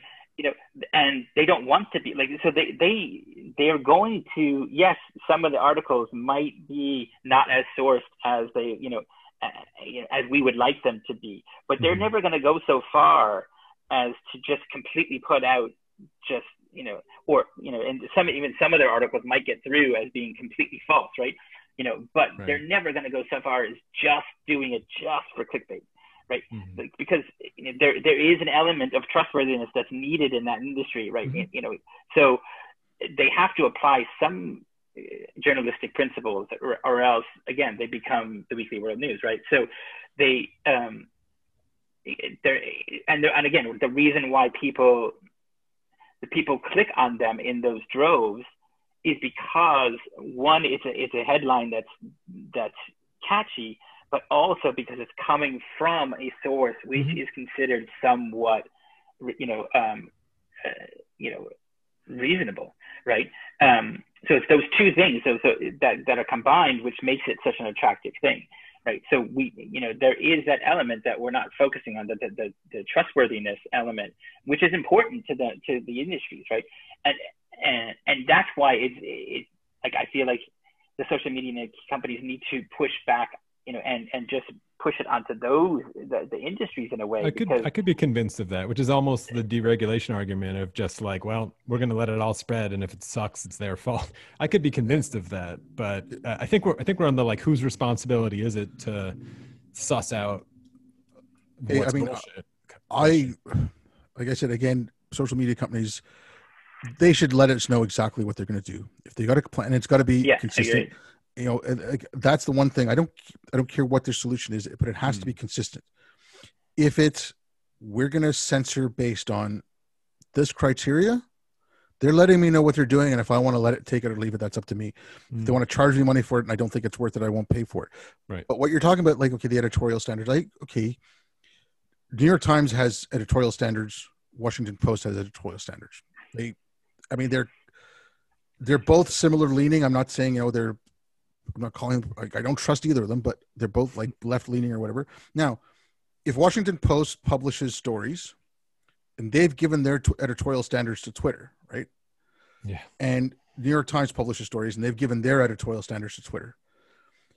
If someone or an algorithm or something at Twitter says, okay, you know what, this story you're publishing doesn't meet the standards you gave us, we will flag it. And you can say, we're flagging this because it does not meet New York Times standards. It's a New York Times story. If it's a Washington Post story and it doesn't meet their editorial standards, you say, we're flagging this because it doesn't meet those. Now, if New York Times, again, puts out a story that moon is made of green cheese and, blah, blah, blah, blah, and it's proven wrong, you could say, why did Twitter allow this? Why did Facebook allow it? Nope. This, based on their standards, it met their standards. We said it met their standards. We let it go. They didn't follow their standard properly, or they lied, whatever. They've lost credibility. I can get behind that because. But in journalism, there is a higher code, right? There's a higher code that exists above. What is it? New York Times and New York Post. I mean, like you gave an analogy to like the Hippocratic Oath and medical ethics. There is something. Is it like you need two independent sources? Like, is it? I don't know what they all are. I know. I put a link in that document to the access code. Because we're going under the assumption that if it hits their front page, it went through their own filter. So the question is sort of already answered by the fact that they published it in the first place. Like, as far, what hasn't happened yet, which is interesting, is that Twitter and Facebook aren't they don't have their own newsrooms, right? They're not going out and doing their own stories, which is really interesting. And they're not going to do that, right? For the points that you made, Matt, and the points that you made, Obai, they're not going to get in that game. So they can continue to play this kind of passing the buck of like, well, it's not ours. We're doing our best to vet. And hey, we suck at it, but like, whatever, everyone's mad, but you're still clicking on our shit. They're not going to they're not they're an editorial board in a way because they've gotten involved in the censorship game, and that's why we're having this conversation.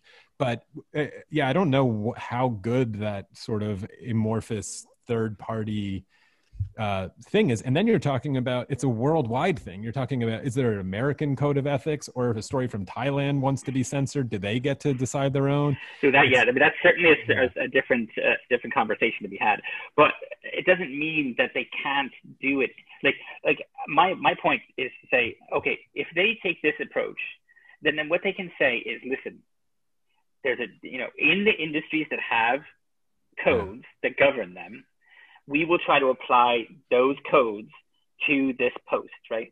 If it does, in industries that don't have a code, we won't have a flag, right? Because we can't apply anything, right? If there's not enough information in the article for us to actually apply the code, then we just don't put a flag on it, right? And the only ones that get the flag are the ones that can be verified by the code, right? If you're in a country that doesn't have codes or whatever, then again, you don't get the flag, right? And it says, listen, and we've told you right off the bat, like, anything that doesn't have a flag or has a red flag should be considered untrustworthy, right? As a blanket statement, and we're only going to apply the flag in places where we can verify trustworthiness. Do you think they, can I ask you, do you think they have handled COVID information decently? Because there is a code, which is all about harm, of course, if we're going to say first do no harm is kind of the code of medical ethics.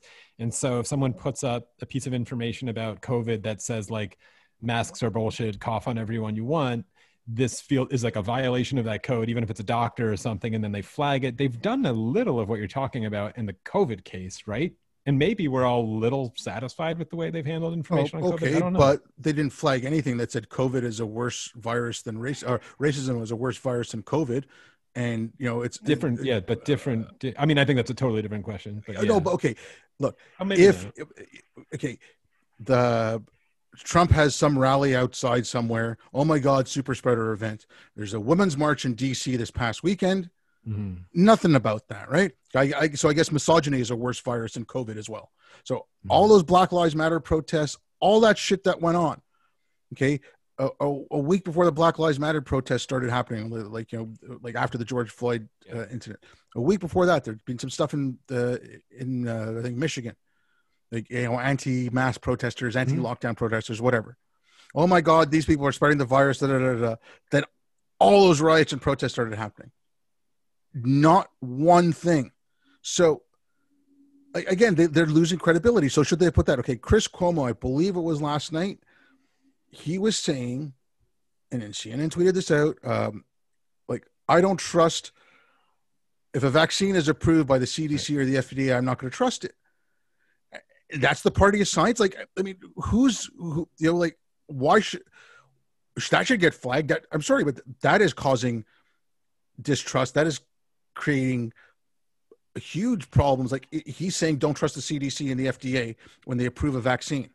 Can I try something totally? I'm totally with you, but it's just pointing to how awful the problem that we're in. Yeah, I get it. I get it. 100%. Because, and this maybe goes to that one thing I think that we disagree on, frankly, Obaid, about how to get out of this problem. And maybe this feels like an aside, but I obviously love science. I feel like I'm a talented critical thinker, and I try to engage in that kind of stuff.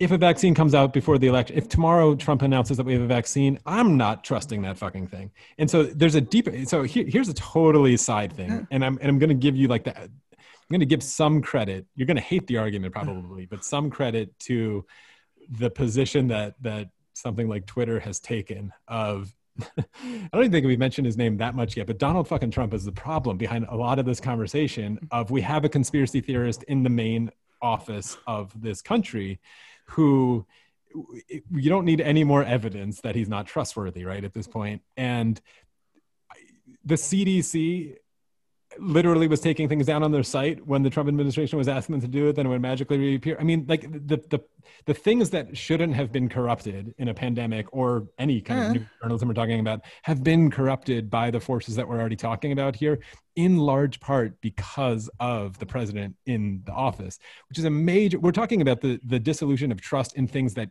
really cannot crumble, or else society's in major trouble. You've mentioned a lot of them. We've all mentioned them. So if you take what I just said with some sort of like veracity that Trump is, I know you find there's deeper and previous causes, of course, but that Trump is an accelerant in the very least of this problem, if not a major causal factor of it. A first order of business to solving any of the problems that we're in is getting rid of Donald Trump. If you take that as a step number one, I frankly do. Then you're going to hate this again. Then you can find, and I think it's wrong, and is the long-term thinking is suicidal with it. Matt brought up a lot of these points about the trustworthiness, the like, call it Trump derangement syndrome if you want, but call it like ending the Trump emergency as fast as you can. I think that's what's driving Twitter's sort of, yes, selective and partisan, just fucking say it, partisan censoring of information, because they think Trump is a unique, immediate danger to things like trusting the fucking CDC, because he is. So again, that's short-term thinking. And I've outlined a nightmare scenario that will totally, as Matt's pointed to, erode the trustworthiness of all kinds of things, including something like Twitter, because we shouldn't have been in this situation in the first place to act in that partisan way. But if that's where your mind is now, which is not an indefensible place for a mind to be, frankly, again, that Trump is an emergency, we just have to do everything we can to get out of it, then you can start to see why, like, fuck it, selective censoring of information, allowing other bullshit, the crazy shit that I agree that you talked about, of like somehow saying if you're on the streets because of racism, the pandemic took a day off, like obvious, like, but it's how you end up at the justification of like anything to get rid of Trump, and then we'll talk about science. Again, I think this is a terrible place to be, but I'm going to say it's a understandable place to be, and we're fucked. How about that? This is not a defense of Trump. If I was in the States right now, there's no way in a million years, like as it stands, like if nothing changes for the next million or whatever, I will not pull that lever for Trump. Right. I think I'll vote down ticket. I don't trust Biden. Like the woke thing is another issue and whatever, but I will not pull that lever for Trump. Like I said, my issue is I'm not a supporter of Trump. I'm not defending him. You know, I think what happened with Israel and the other Middle East, I think that's good, and you should give him some credit for it. Okay, and I don't think Biden did, by the way, just to put that out there. Okay, no, but like I said, I'm not saying, but okay. I think this was someone took the screen cap of this and put it out yesterday. So whatever screen cap, but it was some blue check mark on February 1st. Okay, blah blah blah blah. COVID going on. If you look at college educated liberals, you know, we're saying it's not that bad. This is from February 1st, and it's like, oh, and look at the Republicans asking for a quarantine and border restrictions from China. That's racist. Okay. Trump did mention border restrictions. I'm not saying he did a good job, but right at the end of January, beginning of February, he did talk about restricting travel from China. He was told he was racist. Mm-hmm. You know, you had Nancy Pelosi telling people to come down to Chinese New Year in Manhattan. You had, you know, Cuomo saying the same thing, like Governor Cuomo there. You had de Blasio saying Chinese New Year is going to be great. Mm-hmm. Trump is just riling up racist threats by saying he's going to block travel from China. Okay, so then a month or two later, when everything had flipped, okay, they're making themselves out to be the party of science. But no, Trump actually was doing a good thing blocking travel from China. I think he should have closed the borders from everywhere a lot quicker. You know, if you wanted to deal with the COVID threat, I think that would have been a better move. But whatever, like, you know, I don't want to argue. I don't want to play Monday Night Quarterback. But if he said that he wanted to close the borders, and right away he was accused of racism. Mm-hmm. I'm not saying Trump is, no, he's not trustworthy. You know, like, honestly, you know, if he says the sun's going to set in the west, Pelosi's going to go and check. You know, like it's gotten to that point, and it sucks. Mm-hmm. But the media and social media has not done themselves a service. They've they've shown over and over and over again that they're biased and they're bullshitting things. When, okay, austere Muslim scholar dies. The other day when that teacher got beheaded in France, the first New York Times article was French police kill a Muslim man in a knife attack, or shoot Muslim man involved in knife attack. The guy fucking yelled Allahu Akbar. He beheaded a teacher for showing a picture of Muhammad, and they're putting it like the police did something wrong. Like they lost people. They lost the trust in themselves. They've been wrapping this shit up. Again, I see like, okay, Trump is letting white supremacy reign, and white supremacy is going to go. You spent fucking the last 20 years getting people to focus on identity, telling white kids that they're the cause of all the problems. And you're scratching your heads wondering why white supremacy is going up. During the Obama years when coal mines are fucking getting closed and people are losing their jobs, you got reporters saying, learn to fucking code, and telling them that they've got privilege. Like, I'm sorry, these assholes radicalize themselves. They deserve Trump. They deserve that shit because they put it on themselves. Who's they? The woke, whatever. The media. Great, the woke. Okay. Do you think Joe Biden is woke? Okay, have you read his equality plan? Do you think Joe Biden is woke? I know. Yes no. Okay, I don't think he knows what the fuck he's talking about. Exactly. He doesn't know what woke is. But have you read his equality plan? In the first 100 days, of course. Okay, I'm sorry, but that's pushing that woke agenda. If you read his equity economic plan. You have to do that to get the votes, right? I don't care. I don't care. Stand up for your fucking principles then. Okay, if you say you're not going to do it, a politician doesn't have principles. But if you're going to be the one, like that's going to be, we're truthful, we're going to follow the science, then follow the fucking science. There's not 72 genders. Self ID. I mean, I should be releasing it right now, anyways. But I spoke to Buck Angel about this. Okay, self ID. Like our laws in Canada are based on self ID right now. An autistic kid got taken away from his parents. Like the kid was in grade 1 for 3 days because he walked into the wrong washroom in a new school. The teacher, the school official asked him, "Oh, how do your parents think about you being a girl?" And the kid said, "I'm not a girl. Why would I tell my parents I'm a girl? Like I'm a boy." They get mad. Something along those lines. And he got taken away by Child Protective Services for 3 days because the parents weren't fucking going along with his gender identity. He says he wants to follow science, but he's going to within 100 days. Do you think electing Trump or Biden makes wokeness work or worse or moves the needle either way? I said this. I had a little discussion with a guy from Scotland the other day, and I did a little stupid rant about this. If you want to fix this stuff, okay, you need to get it out of education. When I say you need to get it out of education, do you want to teach this as philosophy in high schools, right? As you teach communism, you teach whatever, like you teach different philosophies, whatever. I have no problem incorporating into a curriculum. And some of the stuff I've seen from kindergarten classes and grade 1 classes where they're telling them the whiteness is evil. Okay, it's fucking scary. I don't want that shit. I don't want fundamentalist Islam or fundamentalist Christianity forming curriculum. Like I didn't want to, I don't want intelligent design. I don't want this intelligent design in schools. Now, if you want to focus on that, I think you should focus more of your attention on local issues. The intelligent design and fundamentalist Christians have a lot of friends in the anti-woke community. Let's just put it that way. So you might be getting exactly what you're asking for. Okay. I don't. Okay. Do I think Trump with his I don't want his patriotic fucking agenda. I don't want that. I don't want any agenda driven. Like I don't want a patriotic curriculum. I don't want a woke curriculum. I want a curriculum based on teaching kids how to think, not what to think. And again, I don't think either of these two assholes is going to do anything for the woke. I think it's going to it doesn't matter which one gets elected. They're going to ramp up. They're not coming down. Okay. If Biden gets in, I think it's going to go in through the administration. If Trump gets in, it's going to come in through state and local governments. That's why I'm saying focus on your local shit. It's your local governments that take care of your schools. It's your local governments that take care of your police. I don't care what Biden says about being, not defunding the police. I don't care what Trump says. It's a local issue. You got problems with your state, fix it at the state level. Like Washington State, their diversity council, I think that's a travesty, but that's at a state level. So I think people should get, and again, our leaders are not kings. We shouldn't be putting that much. Who gets elected? You shouldn't have primal scream therapy because Biden or Trump gets elected. We've put too much fucking emphasis on these people.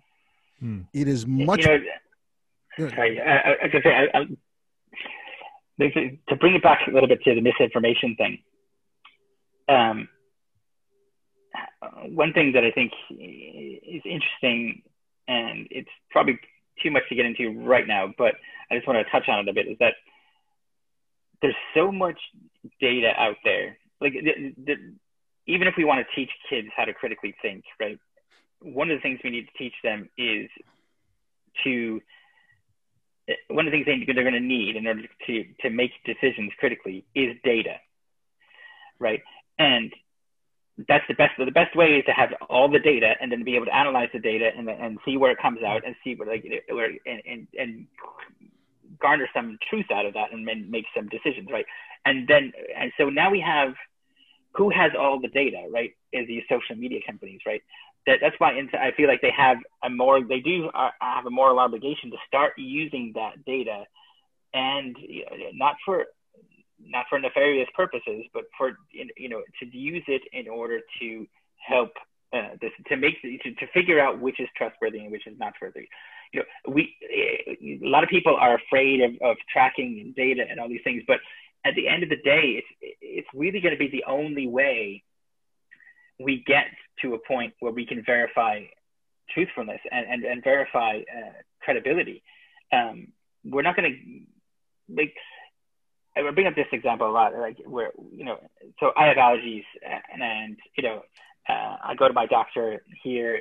When I first came, I used to take Benadryl off the shelf in America, and that worked great for me. And I came here, and I was I was told to take whatever it is, Claritin or something like that, right? And it didn't work for me that well. I was like, what's going on, right? And this happens all the time in America as well, right? And the real truth is, so Benadryl in America and Benadryl in Europe is actually a different chemical, right? It's diphenhydramine in America, and it's something else. Let's get what it is here. But the point is, now I know that diphenhydramine works well for me as as an allergy suppressant, right? Whereas this other one, whatever the ingredient is in the one here, doesn't. And I bring up that point because in America, this happens all the time. That when you go to a doctor and you're given an antibiotic for something, right? There's a ton of different antibiotics, right? And depending on which doctor you go to, you're going to get a different antibiotic and the reason you're getting that different antibiotic is not because they think it's actually better for you. It's because their local drug rep is giving them a better price on erythromycin versus, whatever another one is, right? And that's why they're giving you that.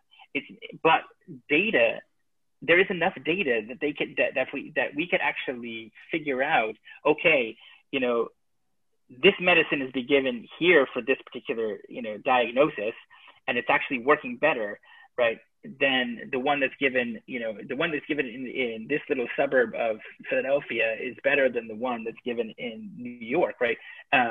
And the only way we're going to figure out what is actually the best medicine to give for a particular diagnosis is to have enough data to support that, right? And to be able to analyze that data, which means we need to track the data and then we get into this whole thing about who owns the data and blah, blah, blah, and all the other stuff, which I think we don't have time to get into now.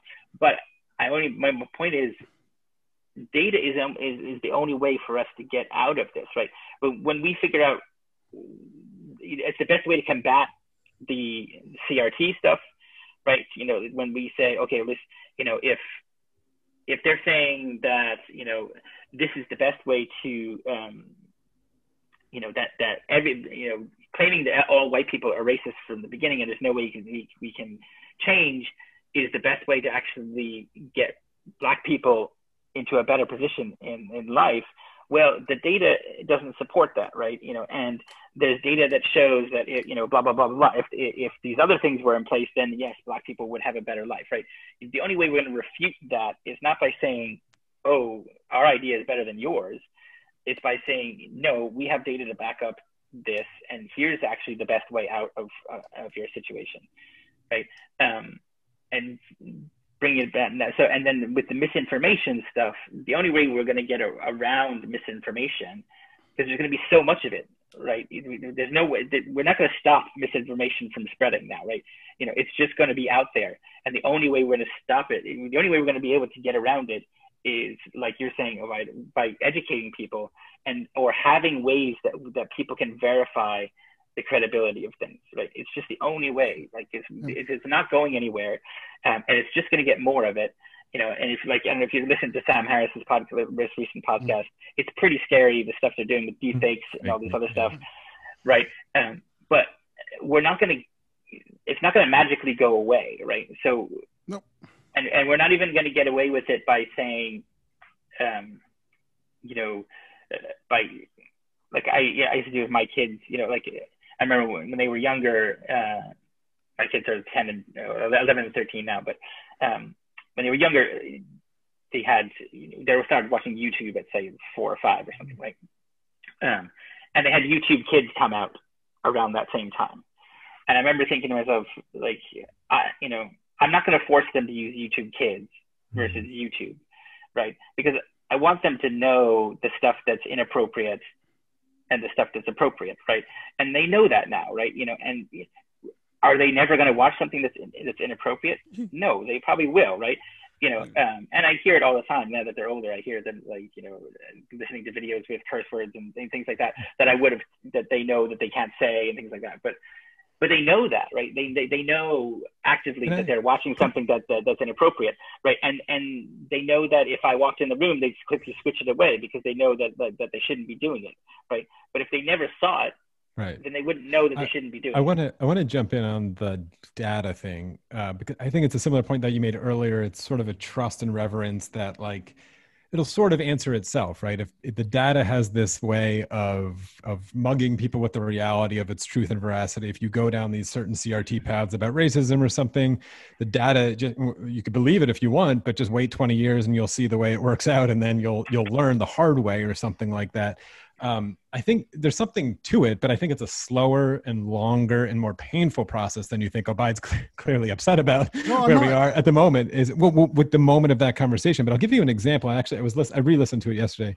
Malcolm Gladwell is kind of a little prick, but he has a really good podcast sometimes called Revisionist History. And he did one way back, with the 3rd episode he ever did, about Rick Barry, who was an NBA player, he's in the Hall of Fame, who famously shot all of his free throws underhanded, granny style, as it's called, right? And it is physiologically, the data would support this, physiologically a much easier shot than overhand, much easier because your arms hang down. And he sort of perfected it, and much easier. And you get this huge high percentage. And you would think if you're an NBA basketball player or you're trying to improve your game, making more free throws would be a good thing, right? And so the story starts with Wilt Chamberlain in his famous 100-point game, the only person to ever score 100 points in a game when he was with in Hershey, Pennsylvania. In that game, made 23 of 32 or 28 of 32 free throws, all underhanded, which is a forgotten part of that game. And then he stopped, right? He improved his free throw shooting in a tremendous amount. The data supported it. It was true. It was real. He was making more. He was better at it, but he stopped. Why? Because he looked like a sissy. Right? He didn't have that. And so the whole premise of that, and Rick Barry never cared.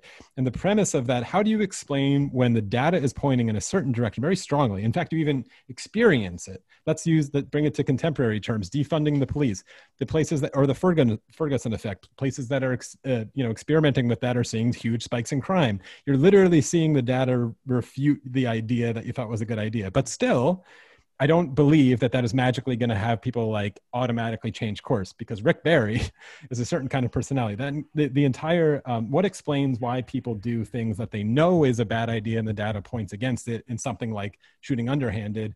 And it was to this idea of sort of psychological threshold of what is the tipping point when enough people around you start doing the thing that then it's okay for you to do it. Just pure sort of social animal evolutionary stuff. Rick Barry happens to have a very, very low threshold. He doesn't fucking care what people think about him. And he didn't care that people thought he looked like a granny or a sissy because he's a Hall of Famer and he made all the shots and he was winning games. Everyone could see him doing that and they still didn't do it, right? Even his teammates didn't do it but the thing about people with low thresholds is they're oftentimes not very well liked, right? Because they don't care what people think about them. So you get, and there's a lot of personalities in history that have this kind of like, they were assholes. I think Isaac Newton was one of them. Like there's all these people, maybe Thomas Edison, like they just didn't care. And you hear these horrible stories about them of like, that guy's an asshole, but he's actually sort of a genius and figuring something out because he just doesn't care. But when is that tipping point? How come not everybody in the NBA is shooting underhand, even though we all know that it's the better way to shoot a free throw? When will that tipping point happen? Maybe if half the league starts doing it, maybe if 10% of the league starts doing it, then everyone will go. There's some sort of tipping point. And you see this with moral attitudes on something like gay marriage or legalizing of marijuana, which seems to be the next one. Something like gay marriage was like, everyone was against it like 60 years ago. I mean, Obama was against it when he ran. It's that recent. And the tipping point was very fast. You look at these graphs and it's sort of like nudges near like 15% are in support, and then it skyrockets. And now literally the Pope today said that civil or agreements or whatever between same, like that's how fast this stuff can go. But it's a painful process and it takes a long time, and the data itself doesn't really do it. So to your point, Obida, maybe we're on the education question, is like, when is the tipping point of this stuff? I don't like we're having skyrocketing crime rates in America. Everybody wants to explain it with the pandemic as a confounding variable. It might be part of it, but clearly it's part of the Ferguson effect. And clearly it's part of the defunding of the police. And clearly you're having people asking for it. That's not going to be, if that kind of, why doesn't everyone shoot underhand in the NBA, or why don't, more coaches in the NFL go for it on fourth down, even though they know the data points that way, is we're not at that threshold yet of the social pressure. And that's really to your point, Obaid, and where social media companies can, to bring it full circle, maybe play a role is, damn, if you're looking for tipping points and thresholds, you can look in worse places than looking at Twitter to find the pulse of where people are at. It's the comment section of the world. This stuff could switch quickly, but we're not close to that tipping point on something like the CRT or social media or critical race theory or all that kind of crazy stuff that you laid out. I don't know when we get there, but electing Trump doesn't help it at all. In fact, it makes it worse because it's also a reactionary movement. Like I said, I would not. I know you wouldn't. I'm not. But about the data thing, I want to bring something. Yeah. Okay. And I'm going to let my inner Luddite out here. Okay. I work in tech. Like I said, when the internet was coming, like late 80s, early 90s, Google and all that, like Yahoo search, whatever. I thought it was fucking awesome. I got, the information in the world at my fingertips. But I think we made a huge problem. We treated information and data like all other technologies. Like, remember you were talking about that woman in Uganda washing her laundry at the side of the river? You saw that. Yeah. Like, wouldn't it be great if she had a washing machine, right? Now, I think washing machines are awesome. I go throw my laundry in, 30 minutes later, I take it out, throw it in the dryer. It's done. Okay? Like, great. I don't have to fucking take a scouring, whatever. Like, I don't have to do my laundry by hand. We treated information like that. Oh, you can get this so fast. It's so easy. Go to Google. Go here. We let these people didn't act like librarians. Now, I don't know if you remember when you were kids. I remember like first grade, second grade. I think up until about the third grade, we were taken to the library in school by our teachers, or the librarian was there showing us how to go through the card catalog, how to check references, how to check all that stuff. As we got older, we were expected to do that on our own. And like, okay, you might have to give your bibliography and all that stuff, but the teacher wasn't holding your hand. If we did that with, okay, here's a Google search. This is how the algorithm, like you can start, like my nephew, when he was like 10 years old, could help set up my mom's Wi-Fi because he, little kids, they're figuring this shit out. Right. So if you started talking about stuff like that in schools, I don't know if it's done or not. I've spoken to a couple of teachers and it doesn't really sound like it, but you're going to do all your research for this on Google.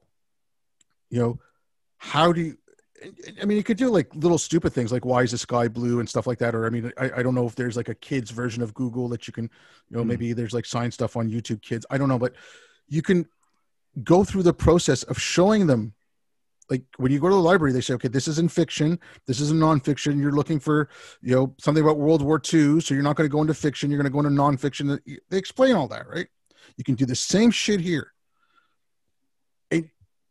Again, you're not teaching kids what to think. You're not telling them which, you're telling them how to evaluate the data, and you're giving them the information, giving that toolkit.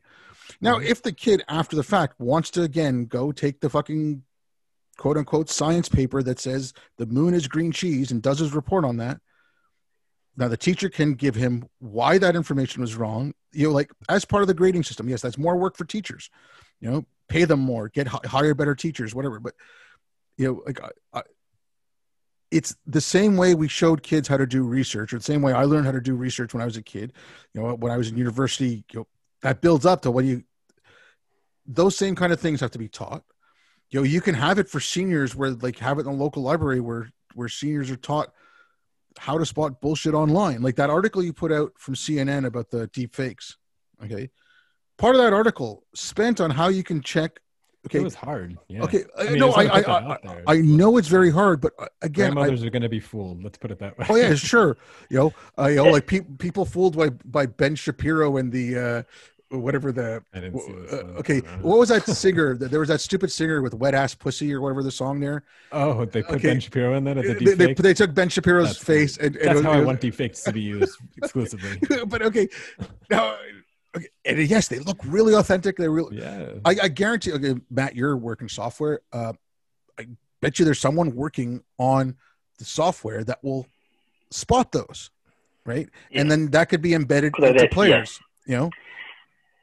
Two things I want to say about what you were saying, Jay, and also you were saying about it. So I'm going to reference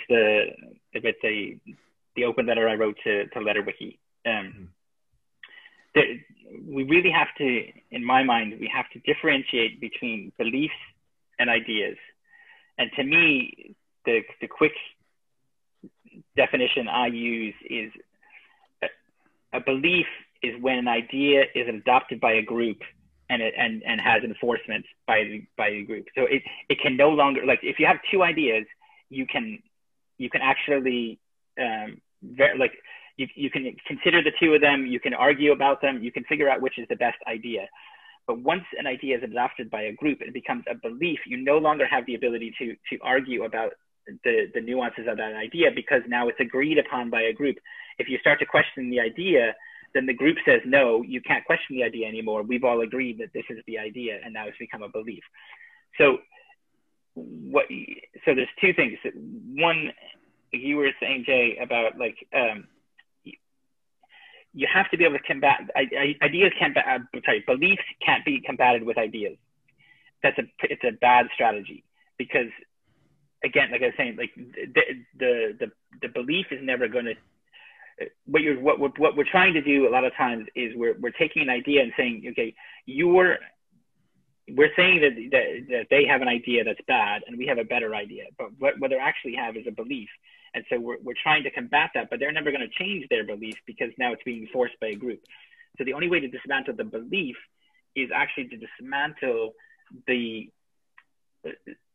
structures that are keeping it in place, like traditions and things like that are keeping the enforcement in place. And then once you dismantle the enforcement, then now you're back to the idea versus idea, right?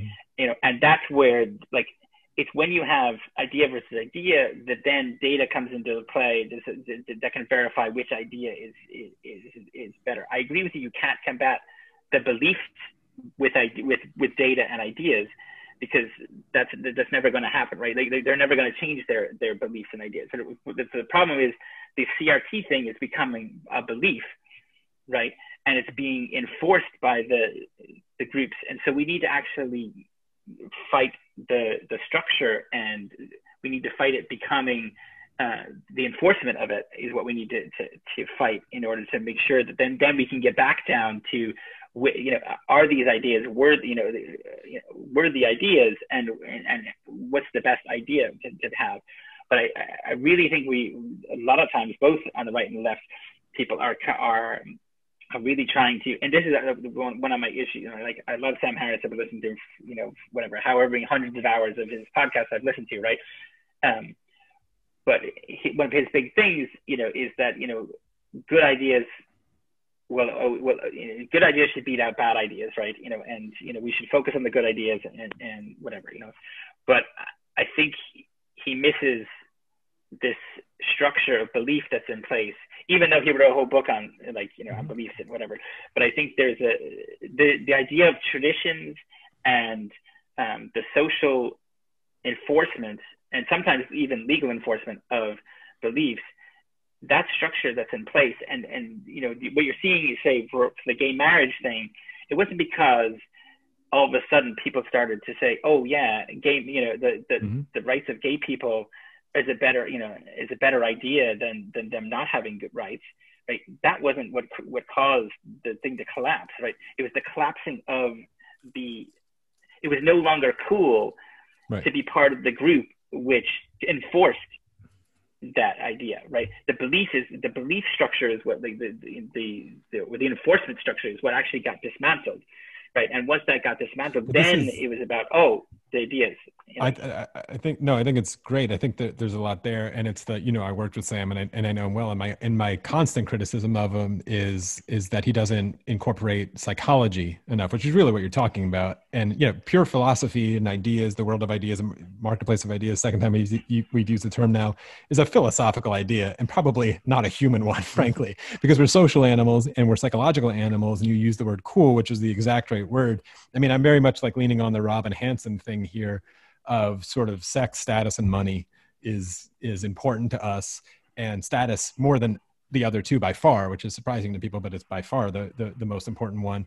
And yeah, if your status points could go up by being anti-gay marriage, you'll be anti-gay marriage, or a lot of people will be, unless you're on sort of the fringes of these psychological movements. So how do you do that? Yeah, I think the structures is interesting. You're talking about how to evaluate a belief, make more scientific thinkers. But what you're really talking about is hijacking sort of the psychological notion of wanting to be cool by being critical thinking, right? Like that's what we need to figure out. How do we make it cool? And for a while there, maybe we all felt it. It looked like there was that movement happening with when Neil deGrasse Tyson was really popular. And we're like, ooh, wow, like look at all these people who want to be cool by critical thinking, but we missed something big time there. I know Abide knows the details of when it really went off the rails. But to that point, how do you make it cool to do this?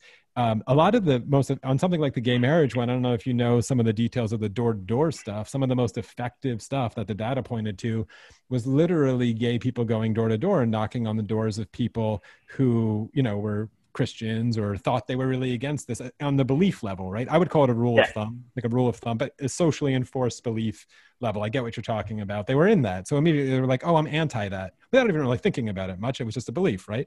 But then right in front of them is this person who's gay and being like, oh, I love, and they tell the love story of like falling in love with someone else and just like wanting to like consummate that or whatever. That was some of the most effective stuff, which is a way to maybe pop the bubble of like, is this really that cool? You do need a critical mass of that to overcome, like you're saying, the belief thing. So for something like the CRT thing, I don't know if yelling on Twitter does anything. It certainly angers everybody. I don't know how we find the way to make it cool to like not be part of that crowd. It's certainly, at least in schools, I mean, I have the same horror stories that of like high schools that I've worked with that I no longer can. My alma mater fell down the trap. I mean, I know it's pervasive there, but it's very cool to say the kind of crap that we've all heard. And how do we make it uncool is the most important structure. I think that you talked about, Matt, more so than anything philosophical. I don't know how to do it. I always kind of make this, kind of half joke, but I'm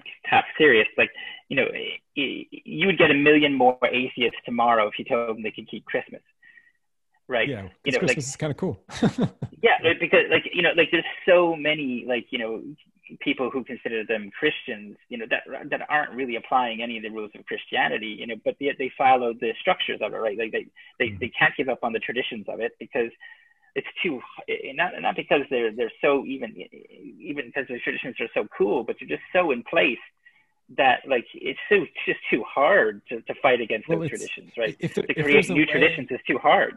Yeah. So if there's a way to because we all agree the overarching or the underpinning philosophy framework that needs to exist is a love for critical thinking and engagement with the universe, a secular sort of exploration of the world we find ourselves in. And we'd all also agree that the CRT stuff that, again, I think all of us know that it's going to get worse, whether Trump's president. I think it'll get much worse if Trump is president. It's still going to get bad with Biden. And anyway, I have a thread about sort of my 10-year nightmare. I think I see what's coming there.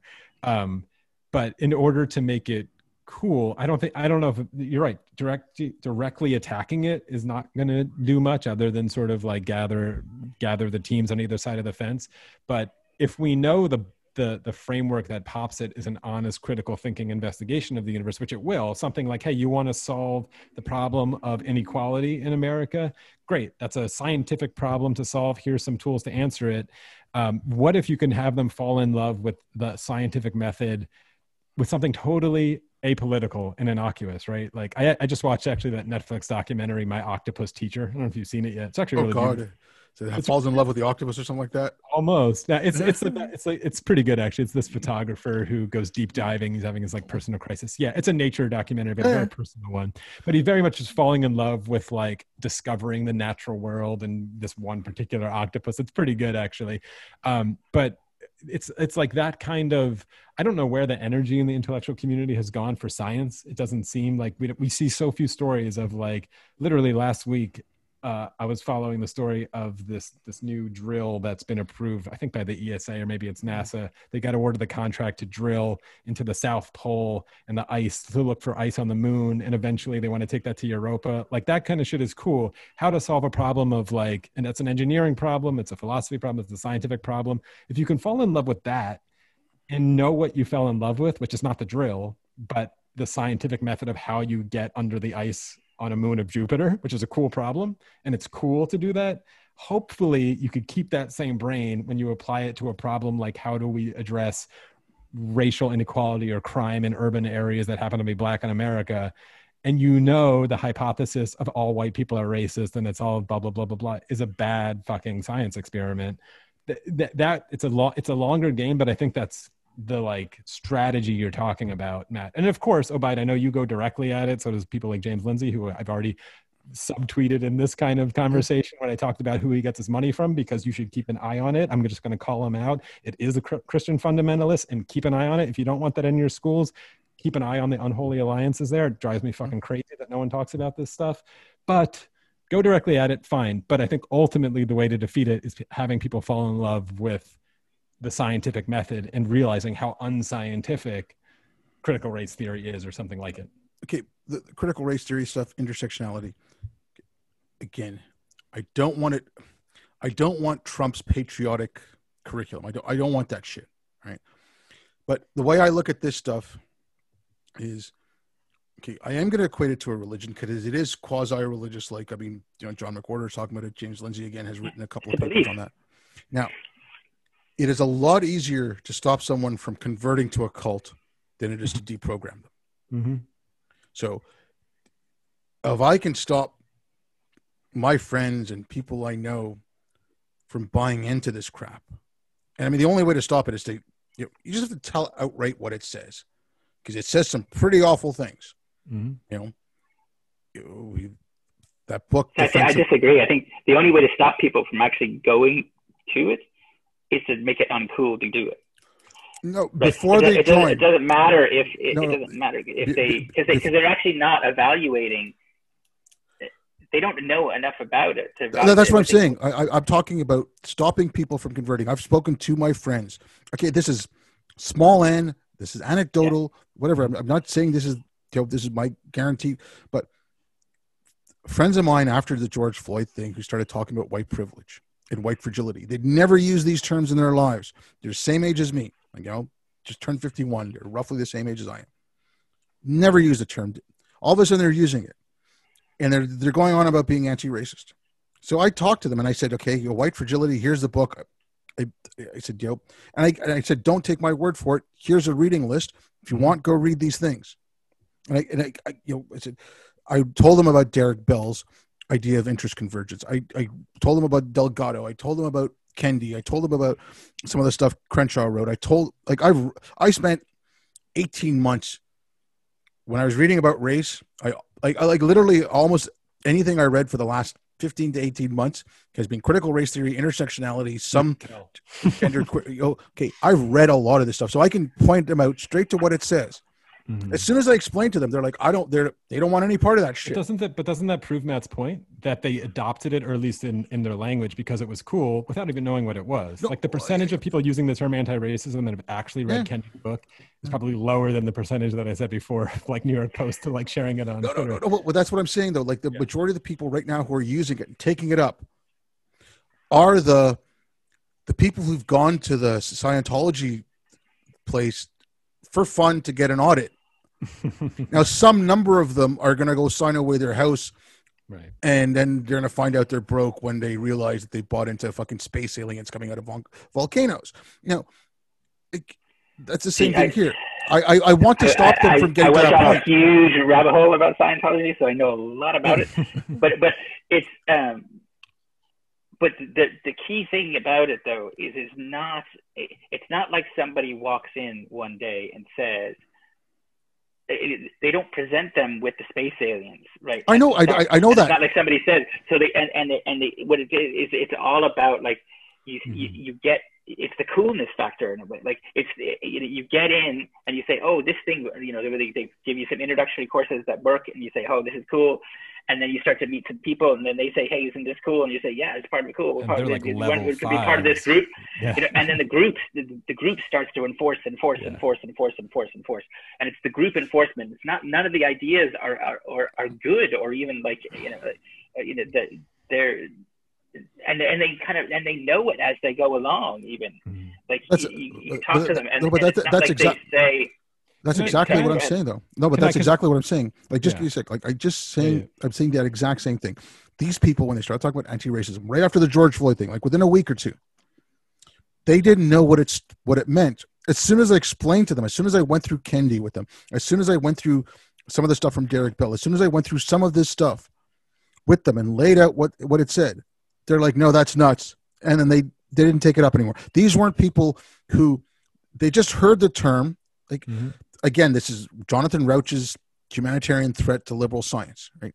Who doesn't want to be anti-racist? It sounds great, but until you find out what it means. And so I'm not talking about the people who have taken the audit, signed over their money, and now are learning more. I'm talking about the people who've taken the audit, are kind of humming and hawing. Like, so you did a deep dive into Scientology. Two of your friends takes an audit, and they both tell you, oh, it sounds cool. And you explain everything to them. One of them still says, screw you, joins it. And one of them, you talk out of it. Now, that person who says, screw you, joins it, it's going to take a lot more to shake their beliefs after the fact. If you could have stopped it right. So my thing is, I want to stop people before they join this cult. Okay. I'll leave it to the Majid Nawazes of the world to deprogram them after the fact, because it's a much harder job and I'm not qualified for it. I can at least tell people, here's what this is. There's why it's wrong. And most people, when I tell them, like I said, these are people my age, when I tell them what it means, first they're like, no, it doesn't really say that. And I point them to the books. This is the same shit with Islam. No, that doesn't really say kill apostates. Yeah, it does. And here's, here's the page. Okay. But now you'd mentioned the far right, whatever, James Lindsay's funding, whatever. And again, I don't give a shit about that. You can keep an eye on it, whatever. Okay. Keep an eye on it. Yeah. No, but just with the Islam debate, there are a lot of right-wingers who read the Quran, read the Hadith, except for people like Sam Harris and stuff on the left. None of these people did. So when a right-winger said that the hijab is not a choice, and a left-winger says, well, my friend Yasmin says it is, that's a right-wing talking point. Everyone got smeared as right-wing for speaking about... No. Let me clear this up for you, because you should really keep a good eye on it, because you might have had that experience with people with the CRT stuff. I've also had experiences with it, and I think I think you've made like the misinformation point. Yes, give them the real. I haven't even like what I'm saying about the CRT stuff. Majority of before I started reading it, the majority of the information I was getting on it were from people like Helen Pluckrose and James Lindsay, and then what happened to Brett Weinstein. Okay, it was from people on the left. I think it was a week or two ago, the Wall Street Journal just put out an article saying that the only criticism of critical race theory is coming from the right. Right. That's bullshit. Right. Okay. And again, because Trump denouncing it, you're seeing that a lot now. Trump makes it worse. No, but right away, instead of looking at what critical race theory is, you're making it about Trump. And that's not what you should. I'm saying Trump makes it work. So here's why this matters. And you've made my entire point on misinformation, oddly enough. The way that I've been able to talk to people about something like CRT or other things, the avenue, and I think Matt's point is about talking about the end goals of it, right? And I think this is also what you're saying of like this, what they're saying, this is what the end goals of it. It's that the strategy, it's that you start with the agreement. You start with like, hey, you and I both have similar visions of equality and equal opportunity for everybody. And we agree that there's been a lot of shit and not everyone has the same starting point. And some of that is clearly racial residue and all this kind of stuff, but we're all trying to get to this end goal. And so I'm interested in finding solutions, and so are you. And so here's why I don't really subscribe to something like the CRT stuff or Kendi stuff or whatever. And I have a database of the police killings or whatever. Here's why I think it matters to do that kind of stuff. To be honest about the data, because what we're talking about earlier, Matt, of like, if we're trying to drive to the same solution, we should try to find the best science experiment to run and see what we can learn and try to get there. So I've been able to, without even ever directly bashing CRT or this or whatever, just focus them on solutions and focus them on how to get there. And yeah, the CRT hypothesis is a hypothesis. And you know as well as I do, they'll talk to you and you push them far enough and they'll admit that they're activists and they're not scientists and they're not academics, but they're activists. So they'll show that face to you and they have a argument. They have an argument to get to a certain end goal. And I agree with you. I think it is actually a different end goal than the one that the person you're usually talking to at the beginning of the conversation sort of starts with. And so the method for me has always been, we just have to be good scientists and find the best science experiment to do this. And so is it true that blacks are disproportionately killed by cops? Yes. But is it true that the cause of that is racism? Well, we can actually, that seems like a hard question to answer, but no, we're not blind and we could talk about those kind of things. Are they more likely to die when they meet a cop? These are things that you can actually look at and study. And the only thing we have to do that is data itself. I never need to bash CRT directly because it's just another hypothesis of how to get to an end goal. And it's just a bad one. And you can sort of trust them to do that.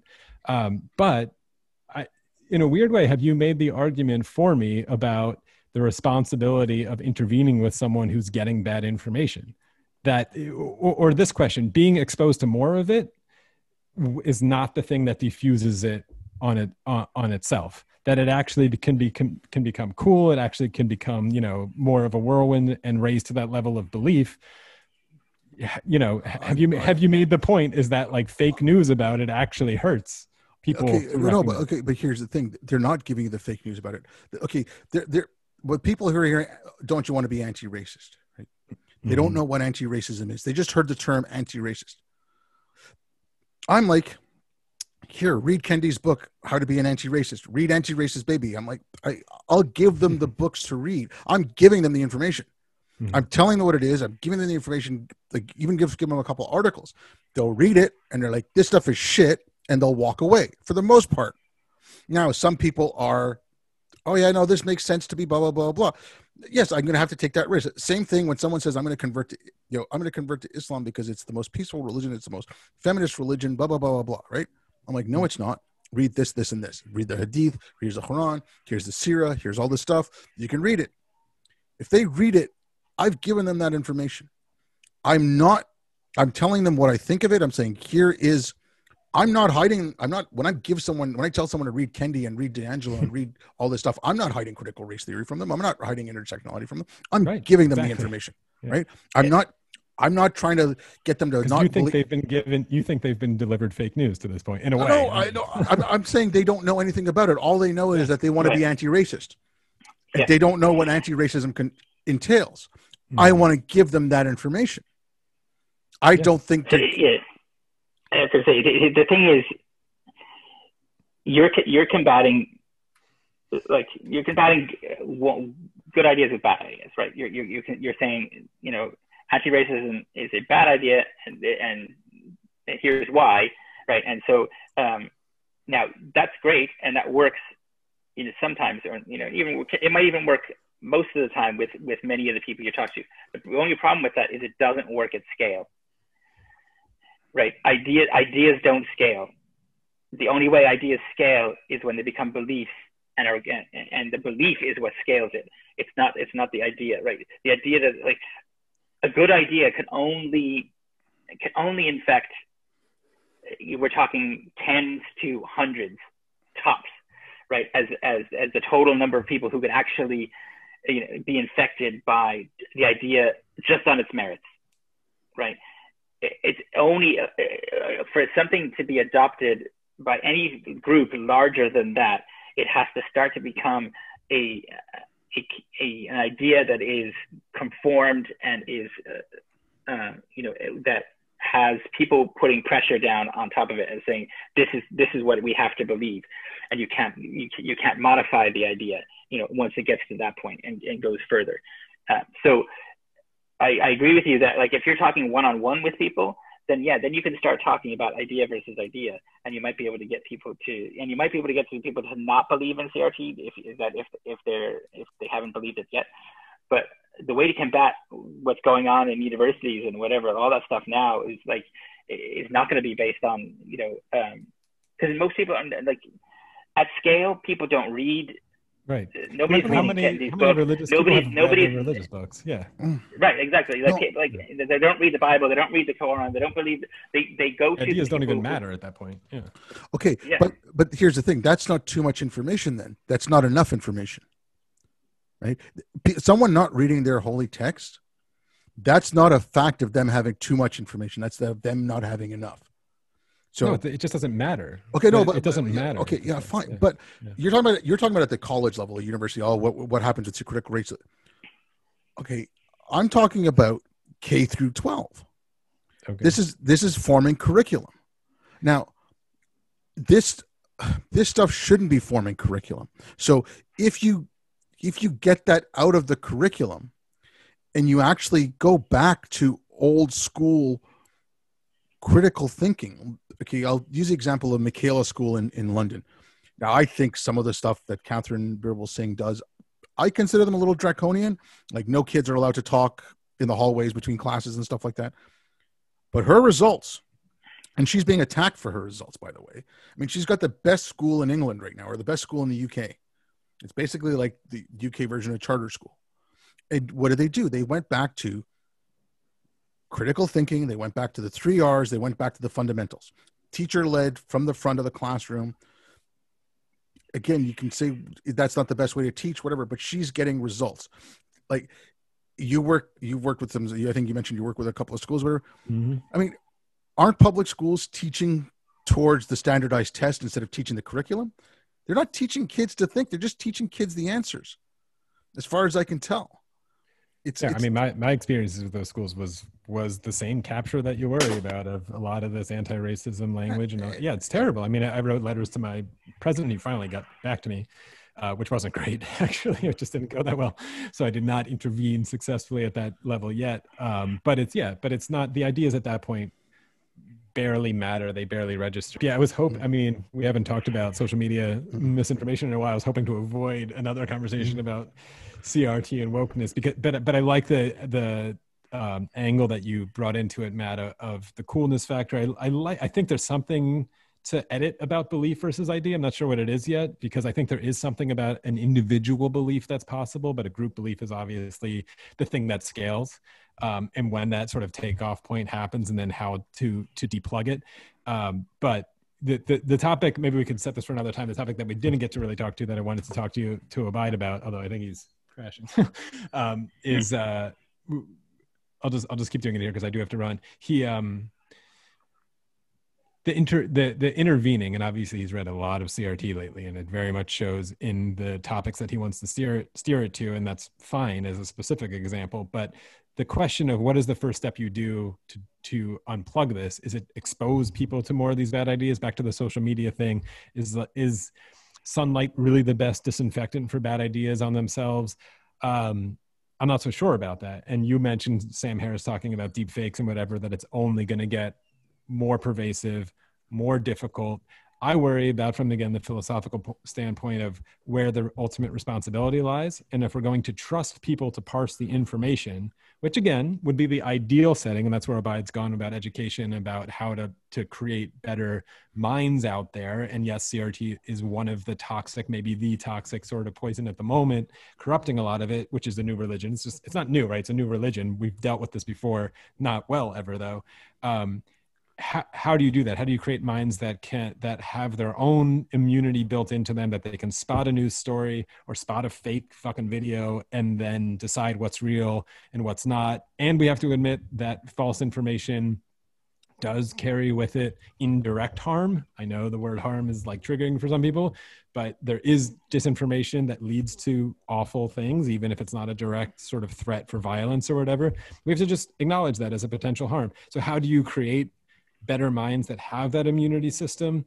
The first step for me can't be expose them to more fake news. It can't be. Yes, something like that CNN article that went through like how to spot a deep fake video scared the hell out of me, because I'm actually, I'm a film guy. I could do it. I got them all right or whatever. But I'm like, this is way too much to ask for the consumer to be able to do this. And if the answer is vetting things or whatever, I think inevitably, and this is why, as one more thing before I do have to go, philosophically, we haven't brought up China yet, which is maybe a little weird, or we did indirectly, but oddly, China doesn't have this problem because their answer has been censor the shit out of everything. We got this for you. We're not going to ask you to figure out what fake news is. We're going to tell you what fake news is. Of course, the problem is it's a dystopia. They have their awful agenda behind that, making those censorship things. But this does not mean they're going to lose on the world stage. And I think we are continuing to. So now I'm going to have to run. If anyone else has a final thought.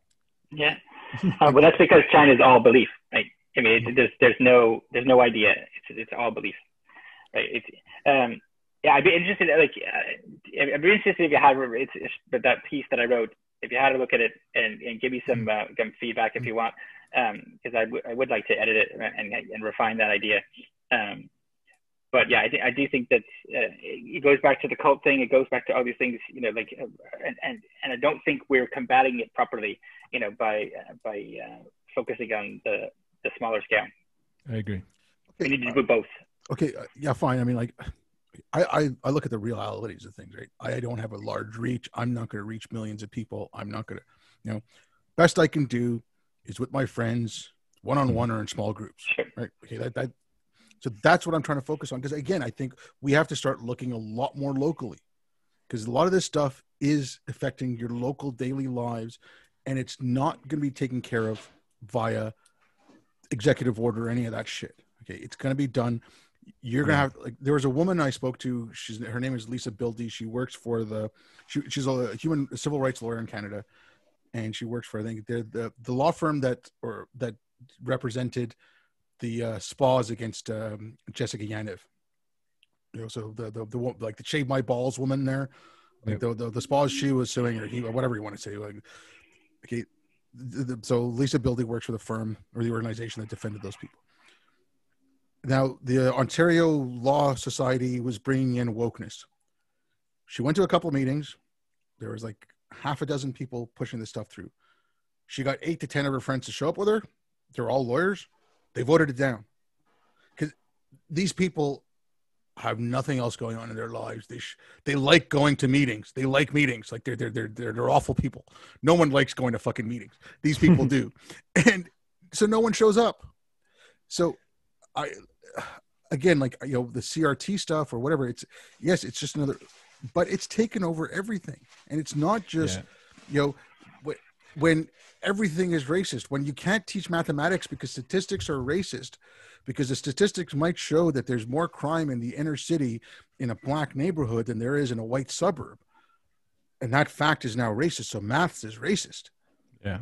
Okay, like that, again, the harm thing, like that is harmful. And kids should not be taught something that is, we know that's not a way to teach math. Like 2 + 2 = 5 is not a way to teach grade school kids math. It's not. I gotta run. So anyways, you read some different material. It's getting a little one note, and there's bigger problems in the world. Let's put it that way. Much bigger. Yes, there is. And I'll let you go and I'll just finish this one last thing. The bigger problems that we have to deal with, we always had a lid on that crazy. Now we don't have all the resources we used to keep on that crazy, like the church, actual white supremacists, anti-science stuff, all the lids we used to keep on that. All those resources are now going towards fighting this stuff. Okay, there was pushback in the church again within the church in itself, like you said. The Pope this morning said civil unions for gay marriages and that. There was pushback in the church for some of these things. Now they're fighting the woke takeover of the church. That's happening in evangelical churches across the South. There's a woke takeover. Yeah. But let's say for better or worse, if the woke could get any credit for getting that done for the Pope, you ought to say it was a win consequentially. Okay, I'm not saying the woke did that.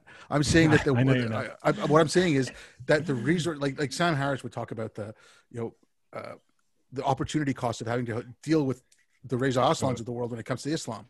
Now, the opportunity cost of having to deal with the Kendis and the D'Angelos of the world because of this shit, is all the other crazies going at it. Anyways, I'll stop rambling. I'll let you go. Guys, later. Thanks a lot for the call, guys. Cool. Right, and thanks everyone for listening.